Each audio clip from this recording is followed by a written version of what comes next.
College football on CBS Sports Network is presented by Geico.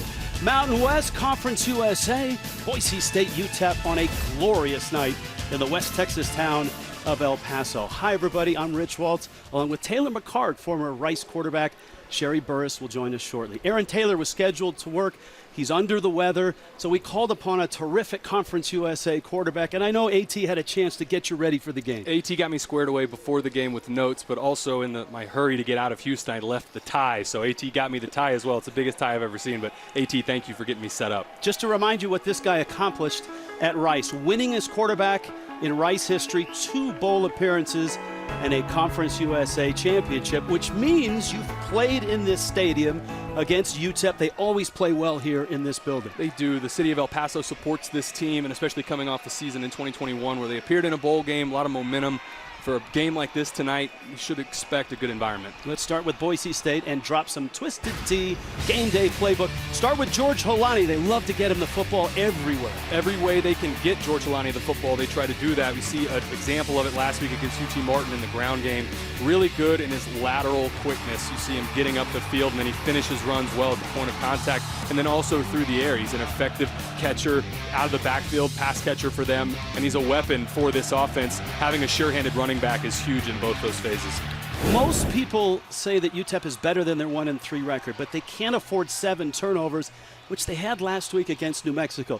They also have to get the football to their wideout. Tyron Smith is dangerous. He is dangerous, and they feature him throughout the passing attack. You'll see them go max protection, try and take shots to him over the top. The key for Tyron Smith is they've got to convert more in the red zone. You see just the 2 touchdowns, but most of their explosive plays in the pass game, they target number 1. He does such a nice job for them. Boise State, some momentum, but some problems. Issues with injuries, right, Sherry Burris? Yes, indeed, Rich. Quarterback Hank Bachmeier, though, is back under center starting tonight for Boise State. He took a hard hit last week, but as head coach Andy Avalos told us, he is good to go. As for the pieces around him, they're banged up on the offensive line. Here are those changes, and the Broncos will also be without their top 2 tight ends. Going to be interesting and something we keep a close eye on, guys. The Boise State run game with this patchwork O-line against a stout UTEP defensive line. Andy Avalos, opening week loss at Oregon State, but 2 really nice wins to follow that up. They are 2-1. Dana Dimel got to a bowl game last year. It's not easy to win here at UTEP, and he did that last year at 7-6. Lost a tight game to Fresno State in the New Mexico Bowl. Boise State on the road. They will kick it away. This is Will Farron who handles the kickoff duties, and that one is through the back of the end zone. And we get our first look at the offense, and that is not Babe Laufenberg, but that is the Luke Laufenberg jersey that Gavin Hardison is wearing. Laufenberg, who passed away in 2019, is still an inspirational figure with this team and on this campus. Gavin Hardison has a big arm and had a big year last year. He did, and the key for him, you see that completion percentage just under 50%. Look for him to get early completions in this game. Try and find a rhythm early. From the 25, ready to go, Sun Bowl Stadium at Sunset in El Paso. Ronald Awatt gets the first carry against a really good defense, and he's hit by Caleb Biggers, and he'll lose a yard. UTEP offensively, we told you about Smith, you've seen Hardison. Ronald Awatt is a guy that needs to get rolling. Especially on 1st and 2nd down. This is such a good defensive unit for Boise State. Got a chance to see Ronald Awatt on that 1st down carry. Got to get him going on 1st and 2nd down to set up that 3rd and medium.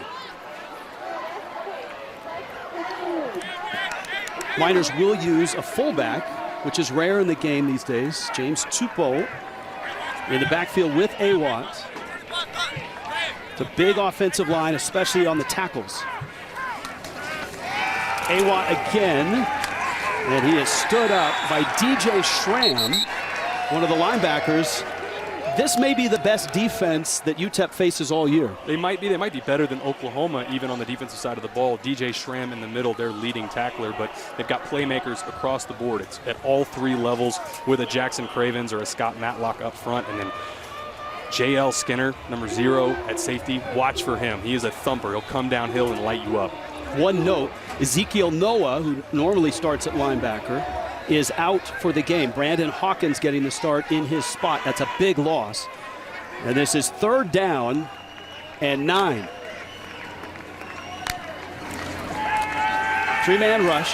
Hardison, short throw, caught. A tumbling catch by Jeremiah Ballard. He's short of the 1st down. It's 4th down and about 2.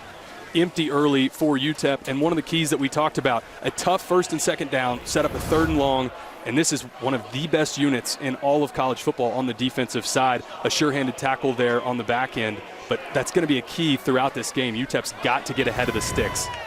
Opponents are 6 of 39. 6 of 39 on 3rd down this year against Boise State. Josh Sloan to punt it, and it's not a good one. Shanked it, side of the foot, sails out of bounds. This is going to get about a net maybe 10 yards.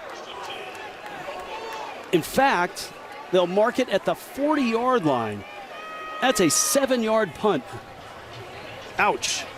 Coach Dimmel talked about needing to get rid of nerves. For Hank Bachmeier here, the veteran starter for Boise State, key for him, get the ball down the field and figure out the explosive plays in this offense. That's what they're lacking. He does a nice job of taking care of the football, just a handful of interceptions throughout his career, but they've got to figure out a way to get those chunk plays so it's not a sustained drive every single time. Tim Plow, the offensive coordinator, if he could order up field position for the first drive, this would be position A. UTEP's 40-yard line, first snap for Boise State. Bachmeier with Holani. First throw on the money, caught there. Tyneil Hopper, he's one of the last tight ends standing, makes the catch. And that's an 11-yard pickup and a 1st down. Yeah, important to get Tyneil Hopper in the game early with Riley Smith and Kirk Rofdahl out.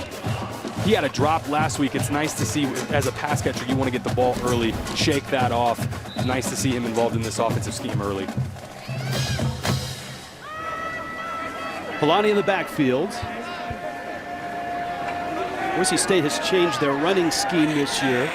It's more of a Shanahan type. And Holani over the right side is hit and dropped. And a gain of maybe 2.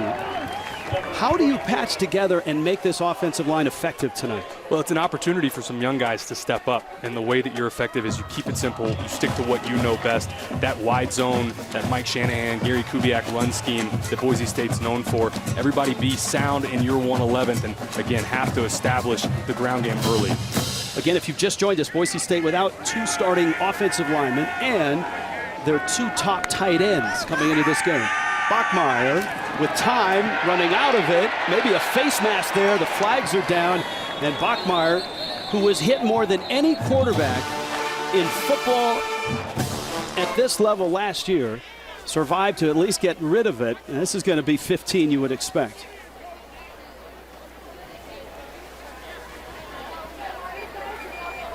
Cal McNeil, our referee, head of the group tonight. Praise Amehule, the junior defensive end, was the one that had his hands up around Bachmeier's face mask. Now they're going to pick it up.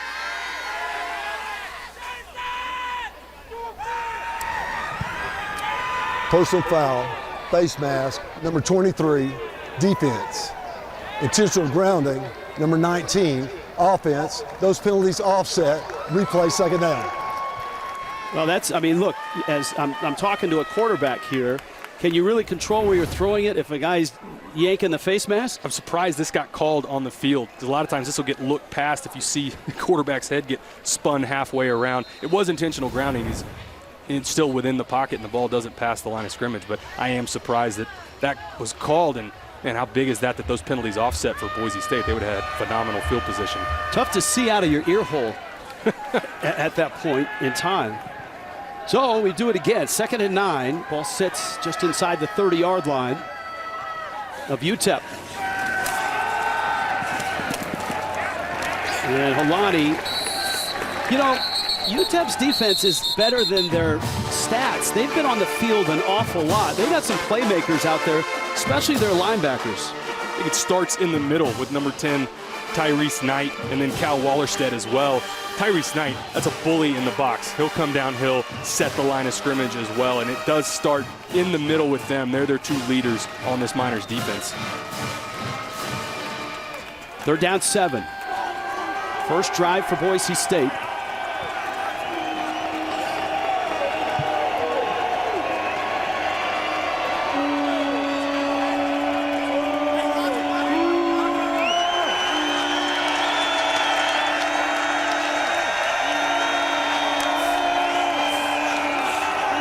Quick throw and caught right at the 20, close to the first down.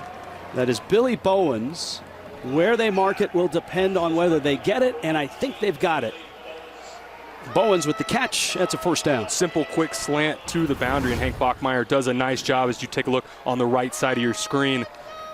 Simple pitch and catch. I go back to that second down run play, though. That's the trouble. There's not a lot of push up front early in this game for this offensive line unit that I know is banged up, but have to figure out a way to get some push up front. Into the Verizon red zone is Boise State. 7 touchdowns, 13 trips. They are under the national average at 66%. Moving up front, no flags. Holani cuts back, slides through, and is inside the 15 and down to the 13-yard line. First quarter, slow starts, the slowest of which was at Oregon State, where they buried themselves with turnovers and mistakes. It just looked like nerves in the opener against Oregon State, but that's been a theme. You would hope you move past a road game against a Pac-12 team and that it gets better, but weeks 2 and 3 still really struggling in the first quarter. Second down 5. It's been all Holani on this drive. They have a terrific backup tailback, Ashton Genty. You'll see him as well. And this is Holani. And this young and patchwork offensive line starting to open a few holes. Well, go back a play. I thought George Holani did a nice job as a patient run. Everything gets stalled out to the right side. He makes one cut and gets vertical. But as this game goes along, they're setting the line of scrimmage right now, trying to establish that run game. And what comes off of that? Play action. You're going to see a lot of bootlegs here soon with Hank Bachmeier getting on the edge. Third down 2.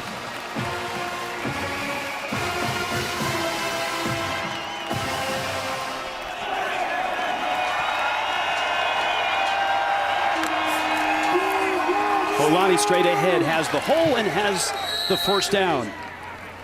This run game that Tim Plow has come to does a couple things. Number one, it's been productive on this drive.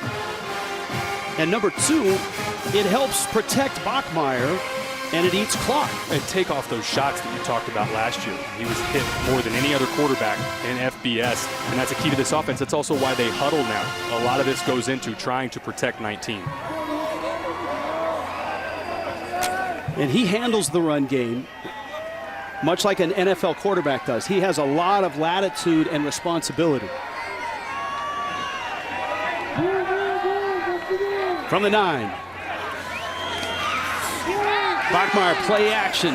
That's Matt Lauder with the catch and a terrific play by Dennis Barnes. Dennis Barnes coming down from that free safety position. He misses his tackle, and this is a touchdown for Matt Lauder.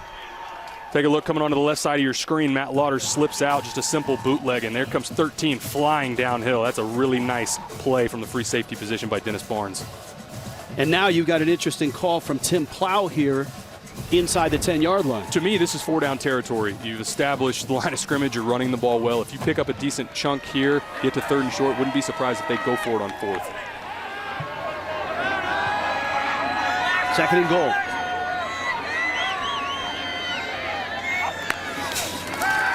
Bachmeier to the air, hit as he throws, corner, and it's over the head of Davis Cutter. No flags. And it's going to be 4th down and goal at the 7. You see corner blitz come off the edge with Latrez Shelton, and that gets home. Trying to hit the corner route to Davis Cutter, but that's another one of those shots that they're trying to clean up for Hank Bachmeier. And my mistake, the stick on the field had 3rd down last snap at first glance. It's 3rd and goal now. Holani back in. Caples moving.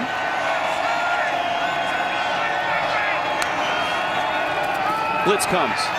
Bachmeier with time, and that one went through Latrell Caples. He was covered by Dennis Barnes. More good coverage on the back end by UTEP and played that bend, don't break defense. We talked about how so many of the drives that they've given up have gotten into the red zone for the Miners, but that was a nice job flexing their blanket coverage across the board, forced Boise State into a field goal. One of the most accurate kickers in college football is Jonah Dalmas. He's 38 of 43 in his career. He's hit a couple of 48-yarders this year. And he knocks that one through. Great field position. Some movement on the ground for Andy Avalos and the Broncos. And Jonah Dalmas has given Boise State a 3-0 lead.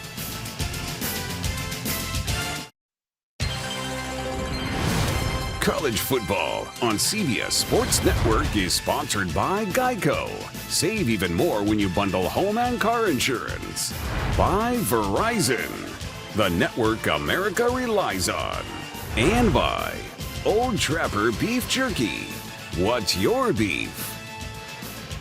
Night falling on El Paso. And the hometown Miners are down 3-0. Boise State brought a lot of fans here to Texas. They have a lot of family in Texas. The Broncos always have a good representation of Texas players on their roster. Rich Walt, Taylor McCart sitting in for Aaron Taylor, and Sherry Burris here in El Paso.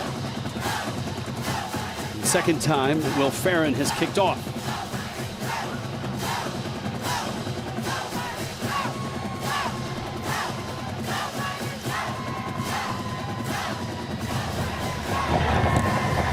Got some elevation here. Ball flies pretty well. And into the end zone it goes.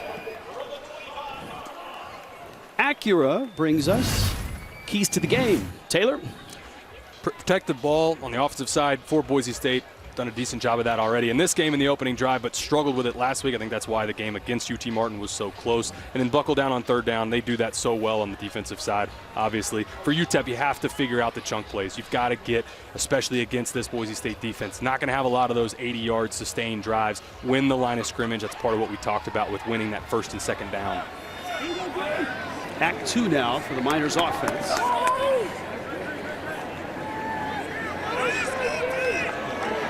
Remember, a 7-yard punt after that first possession gave Boise State great field position. And finally, the first touch for this guy. And man, when he gets it, he goes. Tyron Smith, one of the top wide receivers right now in the country. You'll see some of the shot plays with him where they take it over the top, but manufacturing a way to get him the ball early. I love that play call. See him come from the left side of your screen, motion across, get the linebackers flowing the wrong direction, and then just spill it out to one in open space.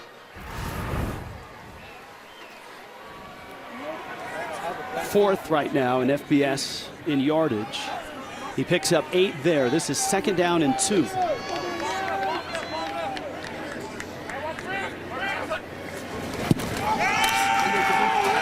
And Boise State's defense, they are tackle for loss monsters. And Dimitri Washington busted in there. With also Brandon Hawkins, these two both setting the edge on the outside. If you're the running back here, you've got to turn this back inside for Ronald Awatt. Can't try and run the hump there. Not going to get to the outside and pick up the first down. Try and get what you can get instead of taking a loss. 3rd down defense. 2 total conversions last 2 games. Opponent 6 of 39 now on 3rd down this year against the Broncos. And so Hardison rolling, throwing into traffic, and it's caught. Jeremiah Ballard with the catch, and that's a first down. That's a big-time throw here from Gavin Hardison. Rolling to his right, but he doesn't get his shoulder pads turned downhill. Put some hot sauce on this to deliver it on time, pick up the first down. Nice completion there to Jeremiah Ballard. One thing that Dave Warner, the offensive coordinator, told us in the meetings yesterday is they need to be a little more judicious or selective in their deep shots, because they felt that they maybe took too many deep shots too often in the loss at New Mexico. Awatt bounces outside, out to the 39. He's going to gain 2. 2nd down and 8. Good tackle in the open field by J.L. Skinner with those shot plays that you're talking about. That's why Gavin Hardison's completion percentage is so low. 48% tells me you're in those 3rd and longs and you're taking shot plays, and those are low percentage throws for any quarterback. You have success when you get the shot plays when it's not passing downs. 2nd down, 8.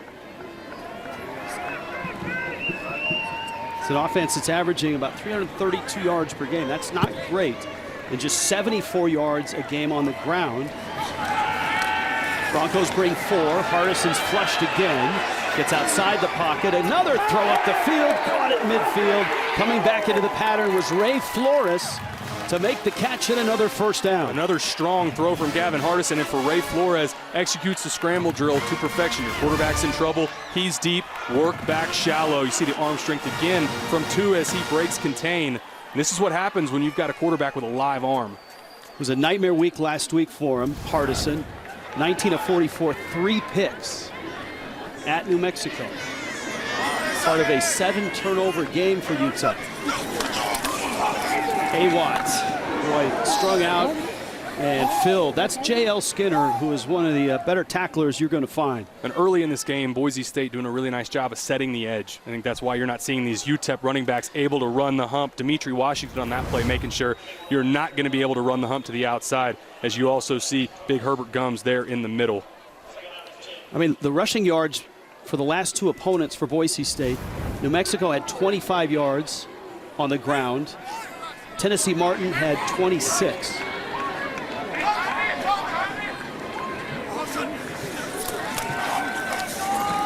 Well, that's a nice on-time, on-target throw to Ray Flores again. Not enough for the 1st down, 9 yards on the pickup. But a 3rd and manageable. How huge is that to get the quick out and just pick up something that gets you to where you're not in another 3rd down? That's huge for the Miners.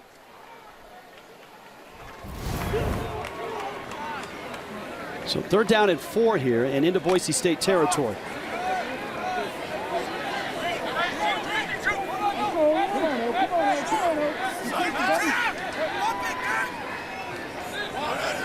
That's Smith in motion. A-Watt looking for a hole. No, it's Hardison still with it. Scrambling, and he's got the 1st down. Escapes out of bounds at the 35-yard line. It's a terrific fake by A-Watt. And Hardison carried it out for a 1st down. Got a lot going on this play, but watch the pump fake right at the last second. That buys just enough time for Gavin Hardison to get the edge and pick up the 1st down with his legs. Something you did a lot at Rice. You threw it and you ran it. Hardison getting the 1st down. Well, at the 35-yard line of Boise State. Deion Hankins into the ball game. In the backfields.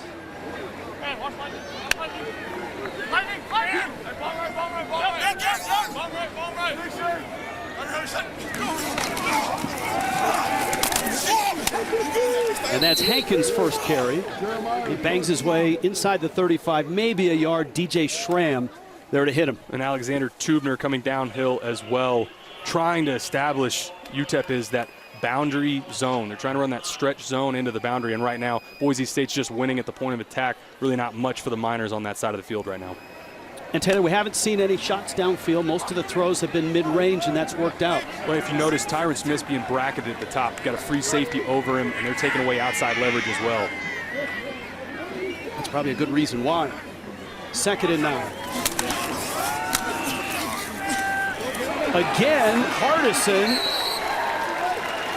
And he may have the 1st down. He's to the 25-yard line. Interesting theme early in this game. Gavin Hardison picking up 1st downs with his legs. It's not something, he's mobile. Obviously you can see he's got athleticism, but it's not something they've featured to this point in the season. Usually it's a quarterback that plays out a play fake. It's his running back right now, Ronald A-Watt, that's done a nice job of that. A-Watt has put his head down, gone into the hole, and both have resulted in Hardison gains over the right side. Ball sits at the 25. Nice drive here by UTEP.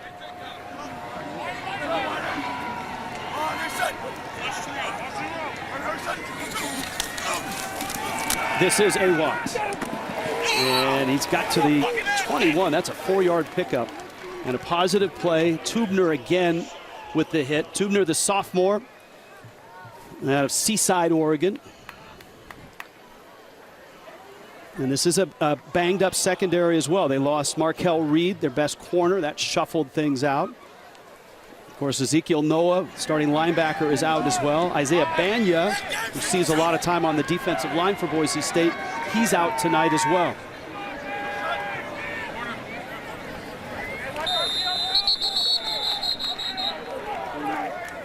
UTEP and Boise State, Conference USA, Mountain West. Broncos have a field goal. Miners are on the move. On to the second. You're watching college football on CBS Sports Network, presented by Geico.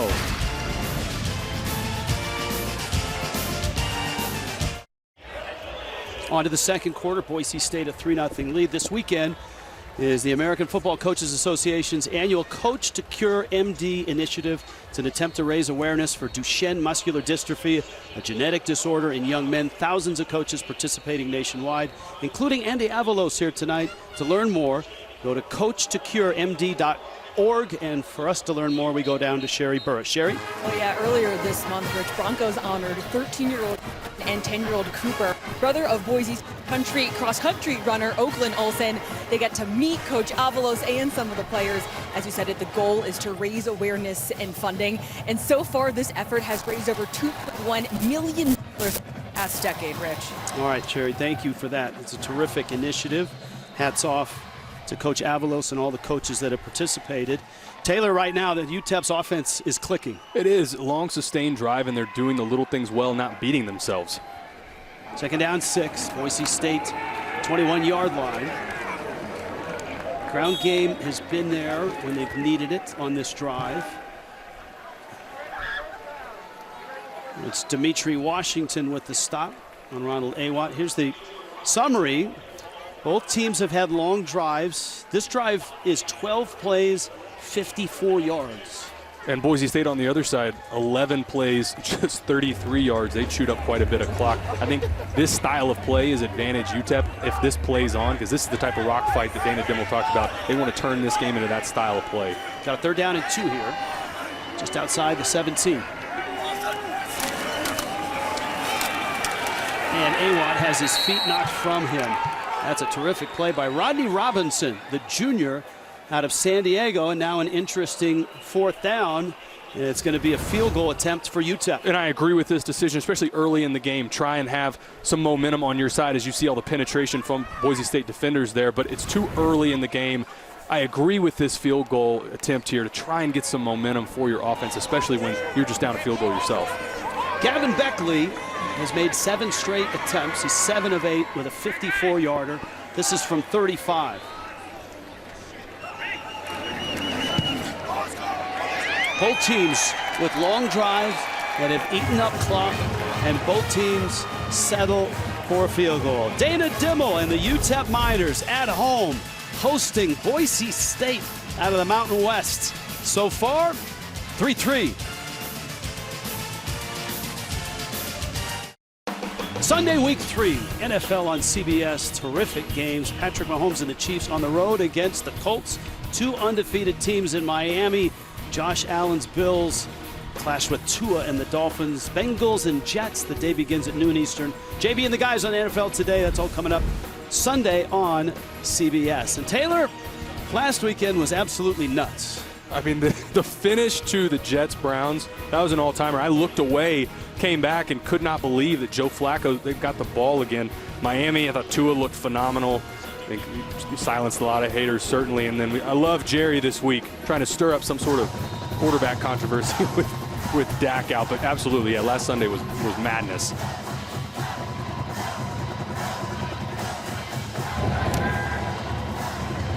Another deep kick.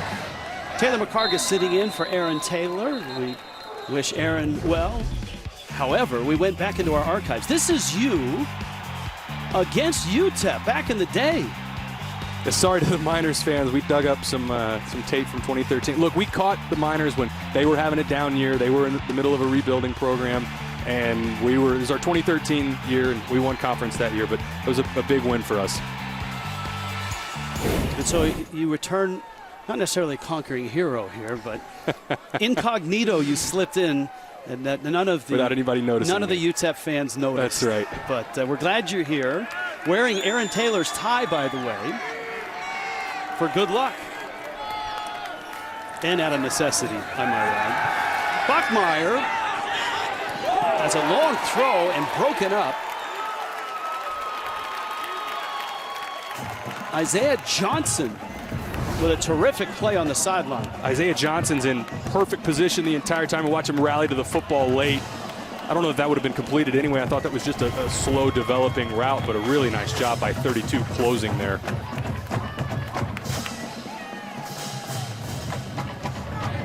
Bachmeier, of course, the nightmare against Oregon State, but really good the last 2 games, completing 65% of his passes for 5 touchdowns and a pick. He's 3 of 6 for 20 yards here tonight so far. Polani gets outside, has the first down, and that's a nice chunk play of about 15 yards. Larez Shelton made the stop. Boise State just had the 1 chunk play on the ground last week against UT Martin, and this is something that they talked about coming into this week. We have got to figure out a way to get more chunk plays in the run game. That's exactly what we talked about at the Open. Get George Holani the ball in space, whether it be through the run game or out of the backfield as a pass catcher. In footballese, an explosive play is 20 yards or more. A chunk play is... Call it 25. All right. 3-3 ball game. Bachmeier on play action. On his feet is Cobbs, breaking 1 tackle. And nicely strung out. Kobe Hilton in on the coverage. Terrific job by the UTEP defense. Tyreek James as well, rallying to the football. We talked about Boise State's going to bring a lot of play action and those bootlegs coming off of it. You have to be disciplined in the back end as you see Tyreek James come flying downhill. That's going to be a key to them throughout this game. Some good defensive players on that UTEP defense. Kobe Hilton, you saw him at the end of that play. We talked about Tyrese Knight, Cal Wallerstadt. Matt Lauder moving around, one of the tight ends they've had to put in the game, and that is a stuff. That's Cal Wallerstadt, who was not a starter until a couple of weeks ago. At Oklahoma, they had to throw him in there, and he's been playing out of his mind since. And the freshman, 62 at guard, Roger Carrion, you see him get beat right in the middle, and anytime your offensive guard is turned around facing the wrong direction, that is not what you want as a play caller or as a running back. Wallerstadt's dad is the defensive line coach. And, of course, you're looking at Carrion, seeing his first ever game action as a true freshman out of Jal, New Mexico. This is 3rd down and 13, and the crowd's starting to get into it here in El Paso. Blitz comes. Bachmeier flushed. He's got company over there, and he has to wing it out of bounds. And incomplete, and the UTEP defense stiffens. Huge possession there for UTEP. Thought they bowed up nicely after the early first down, but these are the situations. Boise State's not explosive enough on offense right now to end up in 3rd and long and have a lot of success. And I think we've spent a lot of time talking about UTEP and their inability to convert those 3rd and longs, but it's the same is true for Boise State. Get ahead of the sticks and give Hank Bachmeier and this passing offense a chance. James Ferguson Reynolds is the punter for Boise State. Marcus Bellin is back at the 15 for UTEP. Ferguson Reynolds, one of the many Australian punters in the game. Bellin with a nice burst, gets out across the 25 and out to the 29-yard line. Good spot for UTEP to start their drive in a 3-3 game in El Paso.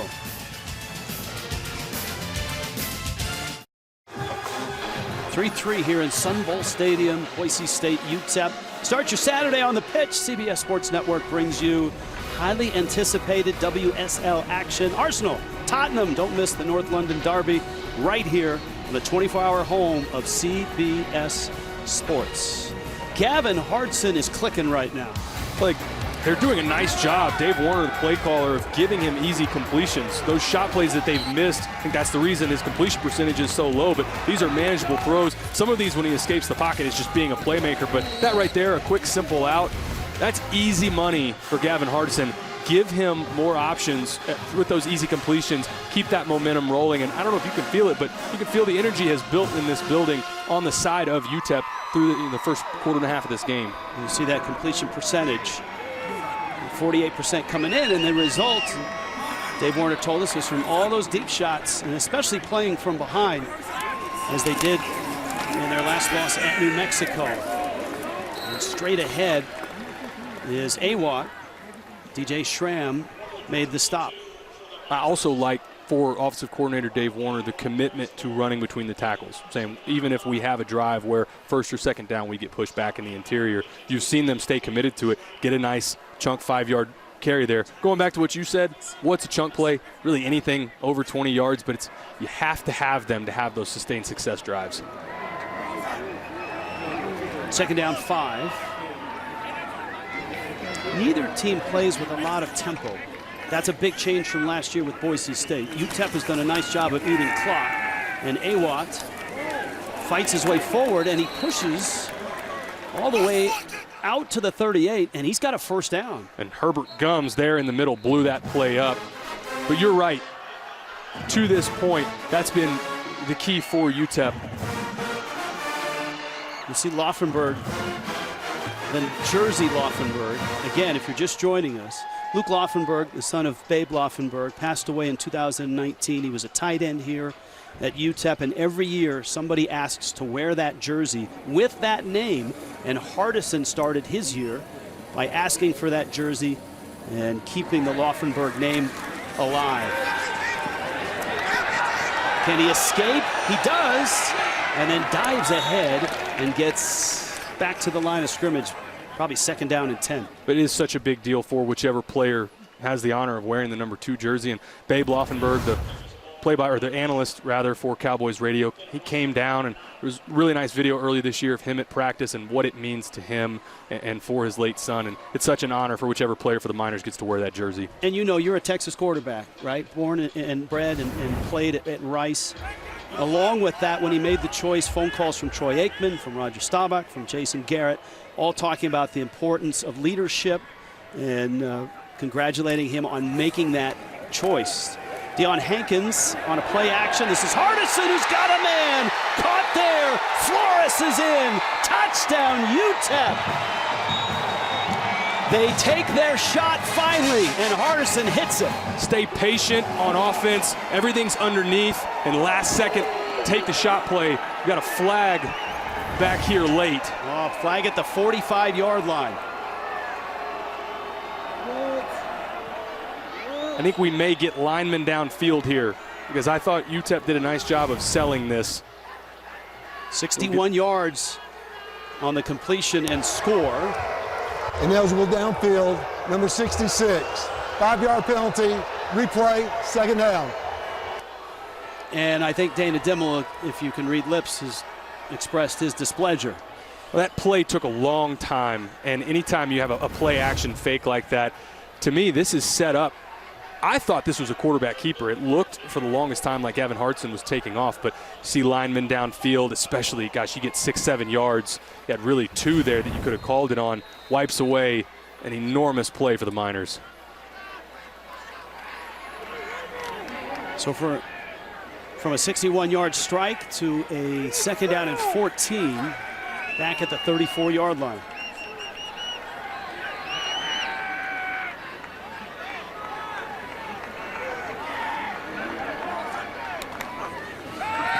Hardison, another short throw on target again. Jeremiah Ballard wrapped up by Caleb Biggers.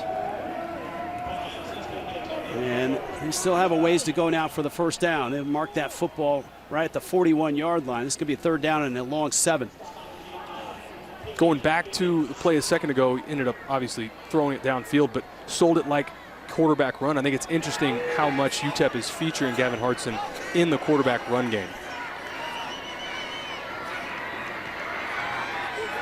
Boise State showing blitz. They come with 4. Hardison steps through again, trying to stay alive, and 3 Broncos are there to drop him at the 40. Shea Oladipo first to get him. Just a coverage sack on the back end.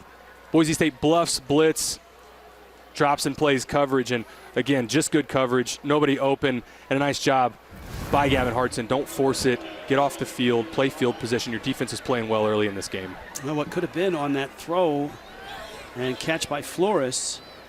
Instead, Josh Sloan on to punt.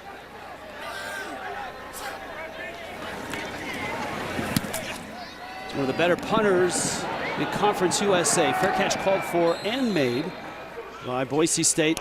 That's George Holani back there on special teams. He'll be back when we return. 3-3 here, Boise State, UTEP. Halfway through the second quarter, 3-3, Boise State, UTEP. CBS Sports celebrates Hispanic Heritage Month. And with more on that, let's go down to Sherry Burris. Sherry? Well, Andy Avalos is one of 5 Latino head coaches in FBS, and he told us he feels so fortunate to be a Latino in college football, getting to play as a student athlete, but now as a head coach. He said he's learned so much from the game that taught him in life and allowed him, guys, to go to different places he otherwise wouldn't have gone. He said he is so proud to be a Latino and show us what he has done and be also involved in the community. Yeah, Sherry, it's a great story. I mean, he came to Boise State, was a 2-time first-team all-conference linebacker playing for Dirk Cutter and Dan Hawkins, and of course, defensive coordinator for Hawkins, Chris Peterson, and Brian Harsin, now the head coach. And this is Holani, who bounces again for a gain of 13. Boise State, when they are running right, not just this year, but through their history, they've got a running back that's getting them 130, 140 a game. And these chunk plays, these explosive plays, it's so key because you get frustrated as an offense when you get stuffed in the interior. This is the second one to the left side. Nice patient running. I thought maybe there could have been a horse collar there late, but doesn't get called. The momentum here for George Holani is nice for this Boise State offense.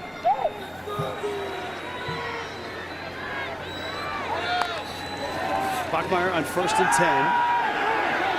Flushed, looking downfield, throw short, and it's caught there by Cobbs. We've been talking about Hardison, how he's in rhythm. How do the Broncos get this guy going? Coverage downfield for UTEP is strong. I think we need to give credit to the Miners defense. That right there was a pro-style play action.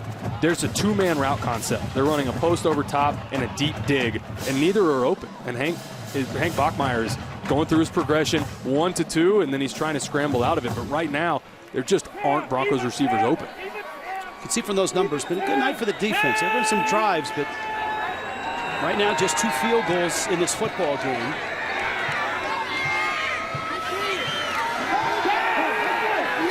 On 2nd down, that's flat out dropped. Bowens right in his hands, 3rd down and 14. It's a 5th-year senior out on the edge that you have to be able to depend on them. That's a huge down for them. 2nd and long. If this gets completed to Billy Bowens, now you've got a 3rd and medium as opposed to, yet again, another 3rd and long for the Boise State offense. And there's no question that the Broncos offense misses Khalil Shakir, that dynamic wide receiver who was so big in the run game and in the pass game. Terrific receiver now with the Buffalo Bills. 3rd and 14. 4-man rush. Bachmeier, little screen, and Holani's hit. Drops the ball. It's ruled incomplete. Initial call on the field is incomplete. Incomplete pass. And Boise State has to punt. Wallerstadt from his linebacker spot. Wallerstadt reads it all the way, beats the freshman. Roger Corian out in space, rallies to the football. I tell you what, 3rd and long, running a screen game with a screen that this is not an offense that's known for their ability to throw screens well. That's easy pickings for this defense. And also as a quarterback, you don't have that many plays in the playbook when you come into any week for 3rd and 14, 3rd and 13. That's just such a low percentage. Boise State's not doing themselves any favors on offense right now. Ferguson Reynolds to punt it away. Bellin had a nice return his first time. Fair catch called for and made. UTEP at the 28-yard line with the football when we return. 3-3 here.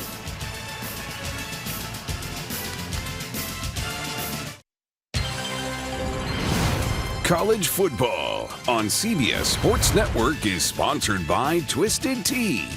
Keep it twisted. By IHOP. Join the new rewards program today and start earning free food. And by Geico. Save even more when you bundle home and car insurance. Hall of Fame career for Tim Hardaway started right here in El Paso, playing for the legendary coach Don Haskins. Congratulations. 5-time NBA All-Star, killer crossover and now a member of the Naismith Basketball Hall of Fame. The Don Haskins Center is just in the distance. One of the cool things I saw in El Paso driving by, it sits on Glory Road. That's the name of the street. And of course, Glory Road, the great movie that chronicled that national championship team back in the 60s that broke so many barriers. George Tarlas with the tackle for Boise State. Another hard run by Ronald Awatt. Now, you've said a couple times that Awatt is running the bump on some of these outside zones. From your football glossary, what does that mean? Well, think right now, Dimitri Washington especially, number 38 at defensive end, is trying to set an edge. And there's been a couple times in this game where Ronald Awatt tries to run the hump and run around them, so to speak. Think Arian Foster, old school zone for the Houston Texans. Be patient, stick that foot in the ground, and get vertical, as opposed to running around an edge that they're going to rally to the football and make the tackle in open space. So it's not doing the bump, it's running the hump. Hardison again pulls it. This time he's hit hard by J.L. Skinner. Lost his helmet. Broncos not an easy team to run against. They're not, and Gavin Hardison can't have too many of those shots. We take a look at the run defense early for Boise State. I thought they've done a nice job rallying to the football. Good team defense and tackling in the open field. UTEP's been committed to running Ronald Awatt really right at them. A lot of that to the boundary zone. That right there is what I'm talking about with running the hump, where Boise State is setting the edge, making sure that they spill everything back inside and doing a nice job of it. And that's where, as a runner, Ronald Awatt, stick that foot in the ground and get vertical. Be okay with just a 2 or 3 yard gain. Look what they've done the last 2 weeks in rushing yards allowed to Mexico and Tennessee Martin. 76 yards a game. Awatt in the backfield here. 3rd down and 2.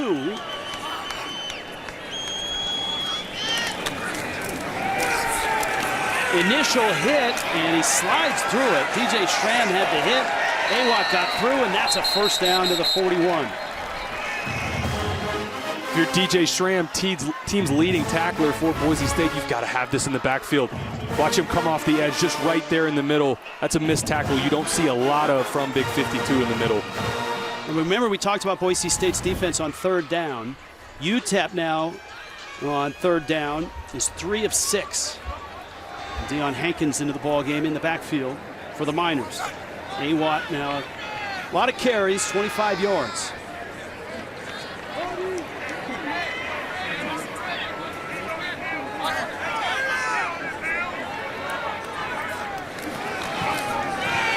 Hankins.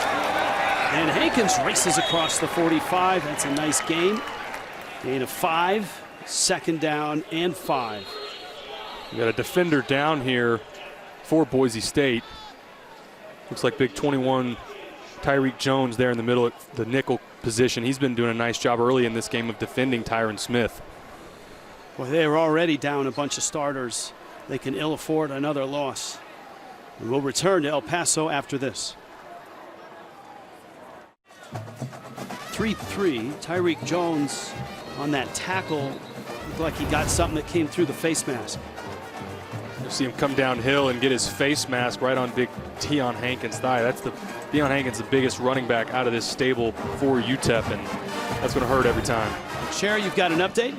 Well, guys, I'm watching Jones right now. He came off like we saw with a couple trainers at his face, and I think Taylor is right. Looks like he has something maybe in that left nostril. So definitely going to keep an eye on that for him.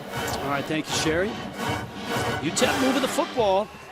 45-yard line here. Remember, they had a 61-yard throw for a touchdown called back for a lineman downfield.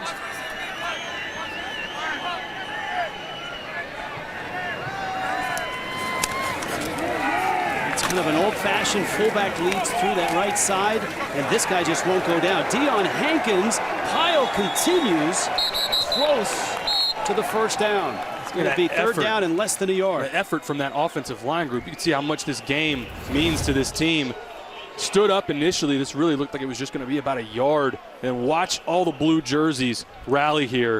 And a lot of that, honestly, was just individual effort as well, but sets up a really gettable 3rd and short here for the Miners.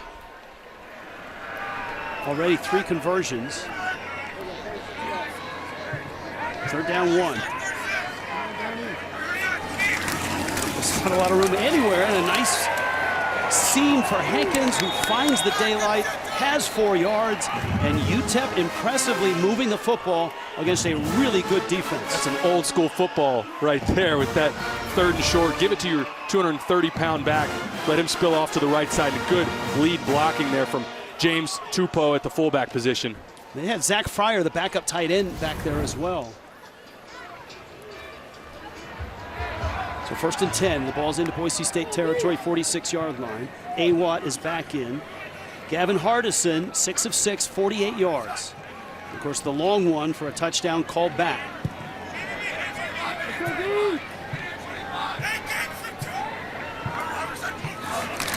Tyreek Jones is back into the ball game. And remember, last week, it was a 73-yard throw to the end zone that should have been a score. Tyron Smith, the wide receiver, was stripped of the ball against New Mexico. Take a listen to that collision. So they've had a couple big plays in the last 2 weeks that they've hit, but haven't any points to show for it.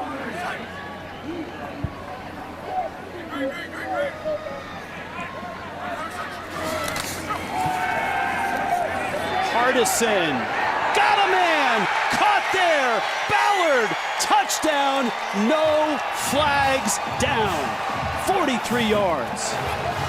Get a receiver on a linebacker, and it's a mismatch for Boise State on the defensive side. Great throw here from Gavin Hardison. We've been waiting on the shot play, waiting on the explosive play. They scheme it up nicely. You see right there, DJ Schramm from the linebacker position gets sucked up. Put Jeremiah Ballard in right behind him on the over route. Nice simple pitch and catch for the touchdown. Huge momentum play for the Miners. Look at that drive, 8 plays, 72 yards, 4 minutes of clock. And we talked about this style of game. This benefits UTEP. They need to keep this close, turn this into a rock fight, and then convert on your shot plays. A rock fight, and they take a shot, and UTEP is in the end zone. Simple play action, simple pitch and catch, huge momentum play for the Miners.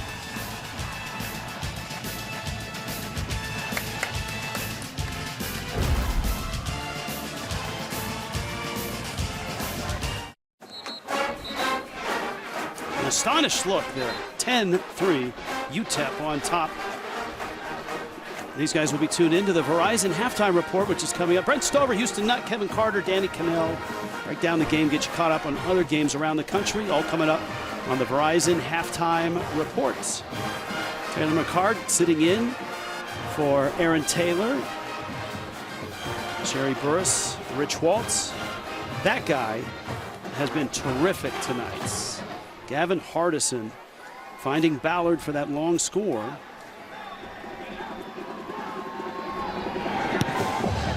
And UTEP, heavy underdogs in this ball game.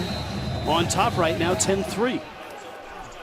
Take us through that last touchdown. Showing a lot of fight. I want you to watch right here in the middle, DJ Schramm, and then right here on the third receiver, Jeremiah Ballard. That play action influences DJ Schramm to step down. There's no help over top, just playing the single high safety look. And that's an easy pitch and catch for this offense, just schemed up. And it's effective because UTEP has committed to run the ball between the tackles. They bring everybody down. It gets DJ Schramm to get his eyes going where they're not supposed to be. Throw the touchdown in behind him. And now Boise State, who has just 55 yards of total offense, has 2 minutes to get it going here in the second quarter. Inside screen to Caples. And nothing going there. Wallerstadt is everywhere right now. Cal Wallerstadt, the junior linebacker. If you notice how fast, when we take a look quickly here at the quarterback comparison, 16 yards in the first half for Hank Bachmeier. And that's the challenge and the problem that this offense, the past 3 weeks, and this first half as well, really struggling with consistency. I think O-line play with this unit that has been shuffled around, I think that's impacted the game as well. Second down, 10. Bachmeier looks right, scrambles left, throws, and it's caught. Did Caples get a foot down? No. It's going to bring up third down and 10.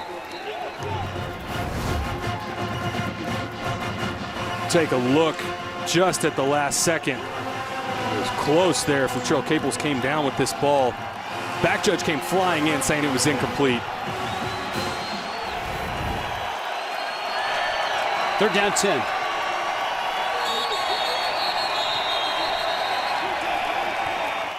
The previous play is under further review. So they are going to look at it, and you can start the replay review here. First toe out. It'll be a quick review there. That left foot clearly down out of bounds. Started to say a second ago, if you notice how aggressive this UTEP defense is right now, they've got the momentum on their side. After further review, the ruling on the field is confirmed of an incomplete pass. 3rd down. It's nice when they make the reviews quick like that and they don't drag it out. That's but right. I would like to see something from Boise State. It's hard to do it now on 3rd down, but some sort of misdirection. Use this aggressiveness by UTEP against them. Get them flowing in one direction, some sort of either reverse or slip screen out the opposite side. Get their eyes going one way and have a play run the opposite direction, because right now you're playing into their hand with these simple screen games that they rally to the football and it ends up being another 3rd and long. And that used to be, historically, the strength of Boise State's offense. 3rd down 10. That's Cobbs in motion. Bachmeier has not had a clean pocket most of the night. Has time here and incomplete. He was looking for Cutter over the middle. Dennis Barnes here almost had himself what was probably going to be a pick 6. This throw is late over the middle. And 13, Dennis Barnes is coming to squat over the hitch route right in the middle of the field. You see him coming. We'll see if we take another look at it, but Dennis Barnes almost had an interception there for a touchdown. Hank Bachmeier lucky that wasn't intercepted. There's still time for UTEP, and they've got 3 timeouts left. Bellin is deep.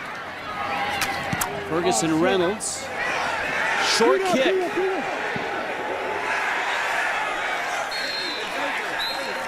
And UTEP, with 1:14 left and a 10-3 lead, headed towards halftime in El Paso. Big day of college football tomorrow on CBS Sports Network. Buffalo at Eastern Michigan starts things. FIU going to Bowling Green, Kentucky to take on Western Kentucky. Into the Mountain West, UNLV at Utah State. Late nights in the Mountain West, Western Michigan at San Jose State. This is a guy you need to keep an eye on. UNLV keeps improving game by game. And Aiden Robbins right now already with 346 yards rushing. That's probably a bowl team if things continue the way they look early in this season. I thought they looked phenomenal last week against North Texas. All right, here's UTEP with a 7-point lead, all their timeouts, and 1:14 left, and they're close to midfield. Hardison's short game has been on. He hasn't missed a throw yet. And a catch there. That's a gain of 7.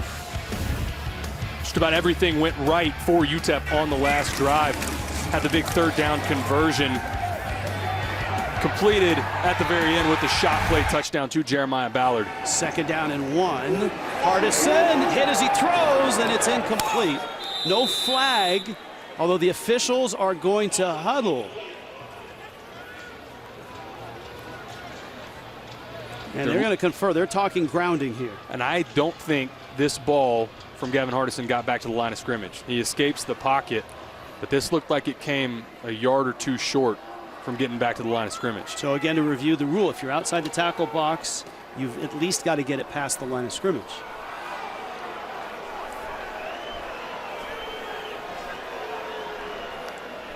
Flag has come out. Dimitri Washington had the pressure.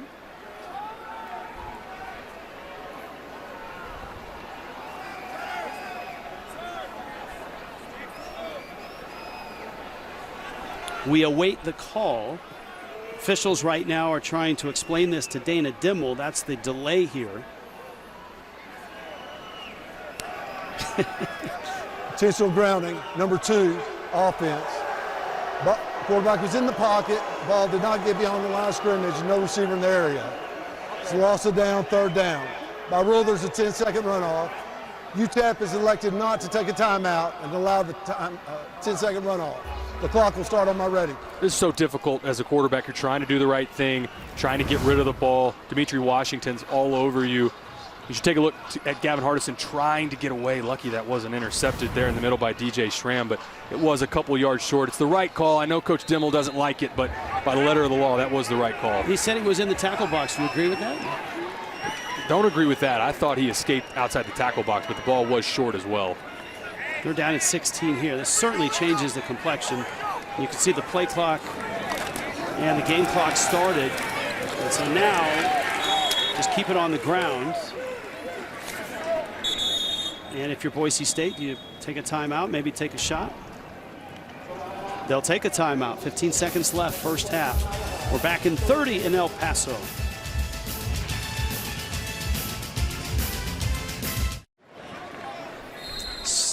It's a 7-point lead for UTEP and a timeout by Boise State with 15 seconds left. We had the shank earlier in the game out of this punting unit. I think that's why Boise State used the timeout, make UTEP go through this punt procedure and come after it. Oof. And they almost got it. And so with 8 seconds left, this is all the way back to the 19. Remember, Boise State has blocked a punt and recovered one for a touchdown this year. Huge momentum play on that side of the ball. Come after it right here and almost get home. If you're Joshua Sloan, the punter, all you care about in that instance, just get the ball off. I think that's exactly why Boise State used that timeout to come after the punt. 8 seconds left. You haven't moved the ball for the entire first half. I think you just sit on it here and take it into half. And, of course, the Broncos get the football to start the second half.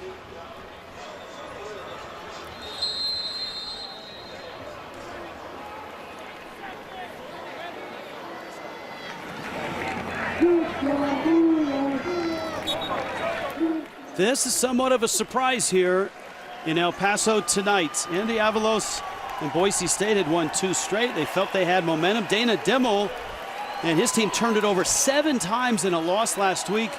But he told us yesterday we are better than our record, and they certainly have played like it here in the first half, outplaying the Broncos out of the Mountain West.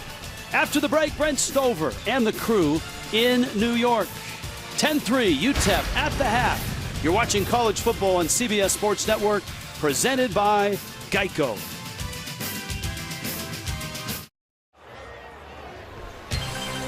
Back in El Paso, Ryan, first half stats. Look at this with UTEP, outgaining Boise State 148-53. Fewest first half yards for Boise State since 2015. Broncos are a great third down defense. Look at what UTEP's done. They're 4 of 8, and they've dominated in time of possession. Taylor McCarg to my left, sitting in for Aaron Taylor. Rich Schwaltz with you. Sherry Burris will join us shortly. UTEP told us yesterday in the meetings we're better than 1-3, and they're playing like it. They are, in that first half for Dana Dimmel and this UTEP team, I don't think it could have gone better. And dominating on the defensive side, picking up those key third downs on the offensive side, see if they can close it out in this second half for a big upset. As a terrific Conference USA quarterback, you got to like what you see from Gavin Hardison. Well, I think on offense, they're doing a nice job of giving him those easy completions. You see right there, just a simple pitch and catch to pick up a first down. Saw some scramble throws where he got to show off the arm strength. And then the touchdown just before half on the shot play to Jeremiah Ballard. On the other side for the defense, giving up just the 56 yards of total offense in the first half. A lot of it's been UTEP just doing the fundamentals well, being in the right spot. You see linebackers rallying to the football there. Really good team defense and team offense. Just a perfect first half really for Dana Dimmel and this team.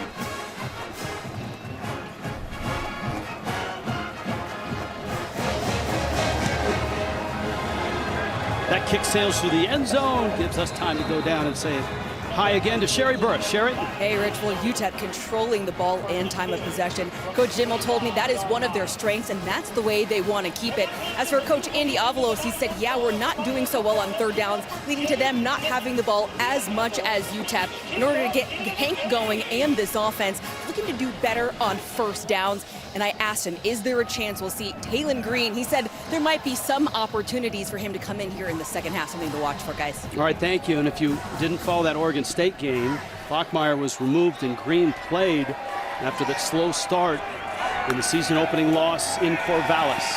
Bachmeier, he has had a lot of people open, and Bachmeier himself is going to back into the 28-yard line with a nice pickup of 8 yards. Could go to the backup quarterback, but I think there hasn't been anybody open in that first half for Hank Bachmeier. You see the field goal on that first possession, but 3 straight punts, and they take it into half, just the 5 possessions total for the whole first half, and dominated in time of possession by UTEP. And Keenan Stewart, the vocal leader of that defensive line, slowly coming off the field. If you're just happening by this football game, Boise State comes in at 2-1. They've won 2 straight, but they're without a lot of key players. Their top 2 tight ends, 2 of their starting offensive linemen, their best corner in Markel Reed, and their best linebacker right now in Ezekiel Noah. All are out. They still have George Helani, though. Helani was 39 yards on 8 carries in that first half.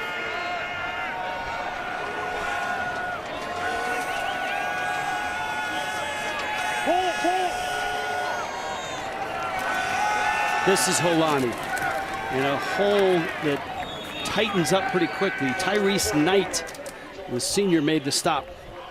Kobe Hilton in there as well. Good to see Boise State get George Helani back in a rhythm and back on the ball a little faster. You see tempo here. Remember, they've stopped playing a lot of tempo. That ball's deflected and almost picked on the deflection. Blake Thompson got his hands on it. And Larez Shelton almost had the interception. And a good job by Praise Akinwumi on the outside, getting his hands up, blocking that ball. And it was lucky that Latrez Shelton didn't intercept that.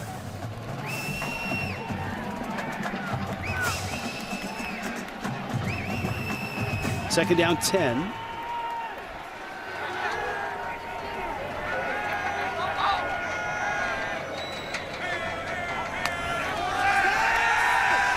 Bachmeier's throw to the sidelines, and he misses Billy Bowens, who was covered pretty well over there. Elijah Johnson again on that coverage. This is very similar to that out route to the field we saw in the first half, and Elijah Johnson in good position. Even if that ball is on target, I don't think it gets completed. Tim Plow, second year's offensive coordinator. A little more tempo here on 3rd and 10. Bachmeier over the middle, got his man. Capel's the catch. And Boise State has their biggest play offensively of the night. And there's somebody stepping up out of this wide receiver room. Latrell Capel's just running the seam route, finding a soft spot in the zone coverage, and we get more tempo here from the Broncos. And maybe that shakes this offense loose. Helani inside the 25. Wallerstedt makes the stop. And I like this out of Boise State because just lining up and letting UTEP tee off on them clearly wasn't working in the first half. Mix it up and mix in some of this tempo. Second down and a yard. Bachmeier's throw, another one right on the mark. And yeah, I think they found something here. And that catch by Bowens, 10 more yards. And into the Verizon red zone they go. And right back to the line of scrimmage they go. Play action there. Another catch. Cobbs with it. Cobbs dances in. Touchdown. Boise State. 15 yards. Suddenly Bachmeier is clicking. That's what second half adjustments looks like. They came out, said, we're going to put some tempo. You see Hank Bachmeier distribute the ball really well on that drive, and just a simple slant to Stephon Cobbs. The shot play to Latrell Capels, I think, set that up, but I love that they came out in the second half with that tempo to say, we're going to do something a little bit different. Dalmas to tie this up. And impressively, Boise Stout. Remember, it was a long third down play. They turned up the tempo, and suddenly they rolled down the field. Stephon Cobbs. Tomorrow on CBS, full afternoon college football starts at 2:30 Eastern. Drive to Atlanta, followed by our crew catching all the action around the country, getting you up to date on the State Farm College football today. Then at 3:30, SEC on CBS Showdown. 20th ranked Florida takes on number 11 Tennessee. All coming up tomorrow on CBS. Who you like in this one? I like Tennessee in that game. I think they're the second best team out of the East behind Georgia, and really the only team out of the East that may have a chance to compete with them. for as good as Georgia's looked at the first part of the season. I also thought we maybe jumped the gun a little bit on Anthony Richardson after that win over Utah last couple weeks. Really hasn't looked good and struggled last week against South Florida as well. And you liked tempo, didn't you? You liked that from Boise State. It got UTEP on their heels defensively. There were 2 plays where UTEP tried to transition 3 or 4 guys off in substitutions, and it got them back on their heels. It was something different for this Boise State offense. We showed you the drive chart from the first half, and that last one, and of course the throw Bachmeier to Caples on 3rd down was the big play, and that just seemed to burst everything wide open. Well, they just needed a little shot in the arm. I mean, it's a capable offense when they get going downhill, but they needed some momentum. Really, momentum has been on UTEP's sideline this entire game up to that drive. Look at Hardison's numbers tonight, 8 of 8, and of course, under 50% coming into this game. I don't think you're going to see any tempo out of UTEP.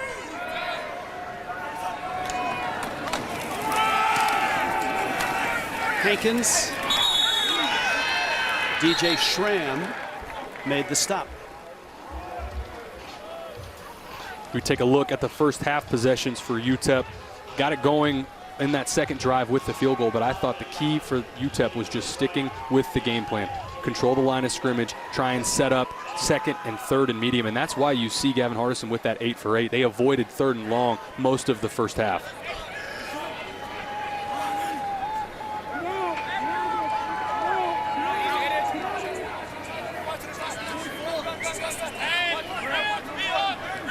A little bit of confusion in the backfield right now. Blitz comes. Almost a late handoff. Hankins straight ahead. And he's going to get maybe 2 yards. It's going to be a long 3rd down. Now, UTEP was 4 of 8 on 3rd down in the first half. George Tarlas and Boise State, one of the best 3rd down defenses early in this season coming in. And watch for Boise State to bracket again Tyron Smith, which they did such a nice job of limiting him in the first half. That opened up the Jeremiah Ballard touchdown, but imagine they will key him again as it looks like they're setting up to bracket him on the outside towards the field. Yeah, he's on the top slot. You see the bracket, the 2 defenders. Hardison fires short. He had a man open there. That was Ray Flores. And a nice job by George Tarlas getting in there, disrupting Gavin Hardison, because this would have been a first down. He doesn't get hit on the elbow. This ball gets completed, and UTEP picks up the first down. Take a look on the left side of your screen. 44 bending the edge. You see he interrupts just a little bit, influences that throw for Gavin Hardison, gets his unit off the field. So Boise State not only puts together a touchdown drive, but a 3 and out for UTEP. Polani collects it, gets hit, and down he goes. That's an enormous punt from Josh Sloan. 10 apiece early on, second half.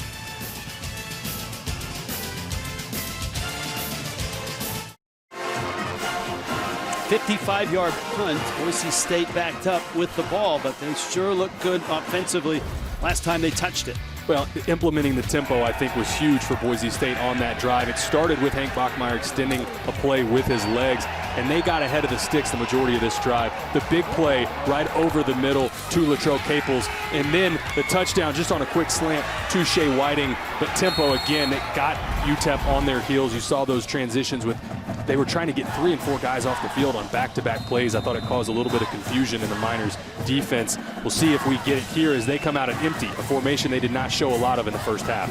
Ashton Genty is in the football game, lined up as one of 5 receivers. For Bachmeier, who certainly looks better with tempo, that's Genty in motion. Low snap, Bachmeier holds it, fires, and that went a little behind Billy Bowens. And it's 2nd down and 10. For a quarterback, when you make the transition from, huddle and taking your time to tempo, how does that feel? It gets you in a rhythm when you get some sort of positive momentum and you hit anything. It can be that quick slant or it can be an out. You've seen so many incompletions and guys covered up in the back end, but to get an easy completion early in that drive, I thought that was huge for Hank Bachmeier. 2nd down and 10. Bachmeyer over center. Genty left side. And he's captured immediately by Kelton Moss. It'll be a long third down here. The thing, however, on the previous play on first down that's frustrating, Hank Bachmeyer misses an open receiver, Billy Bowens, on that slant route. And now set up the inside zone. It gets stuffed. Another 3rd and long here.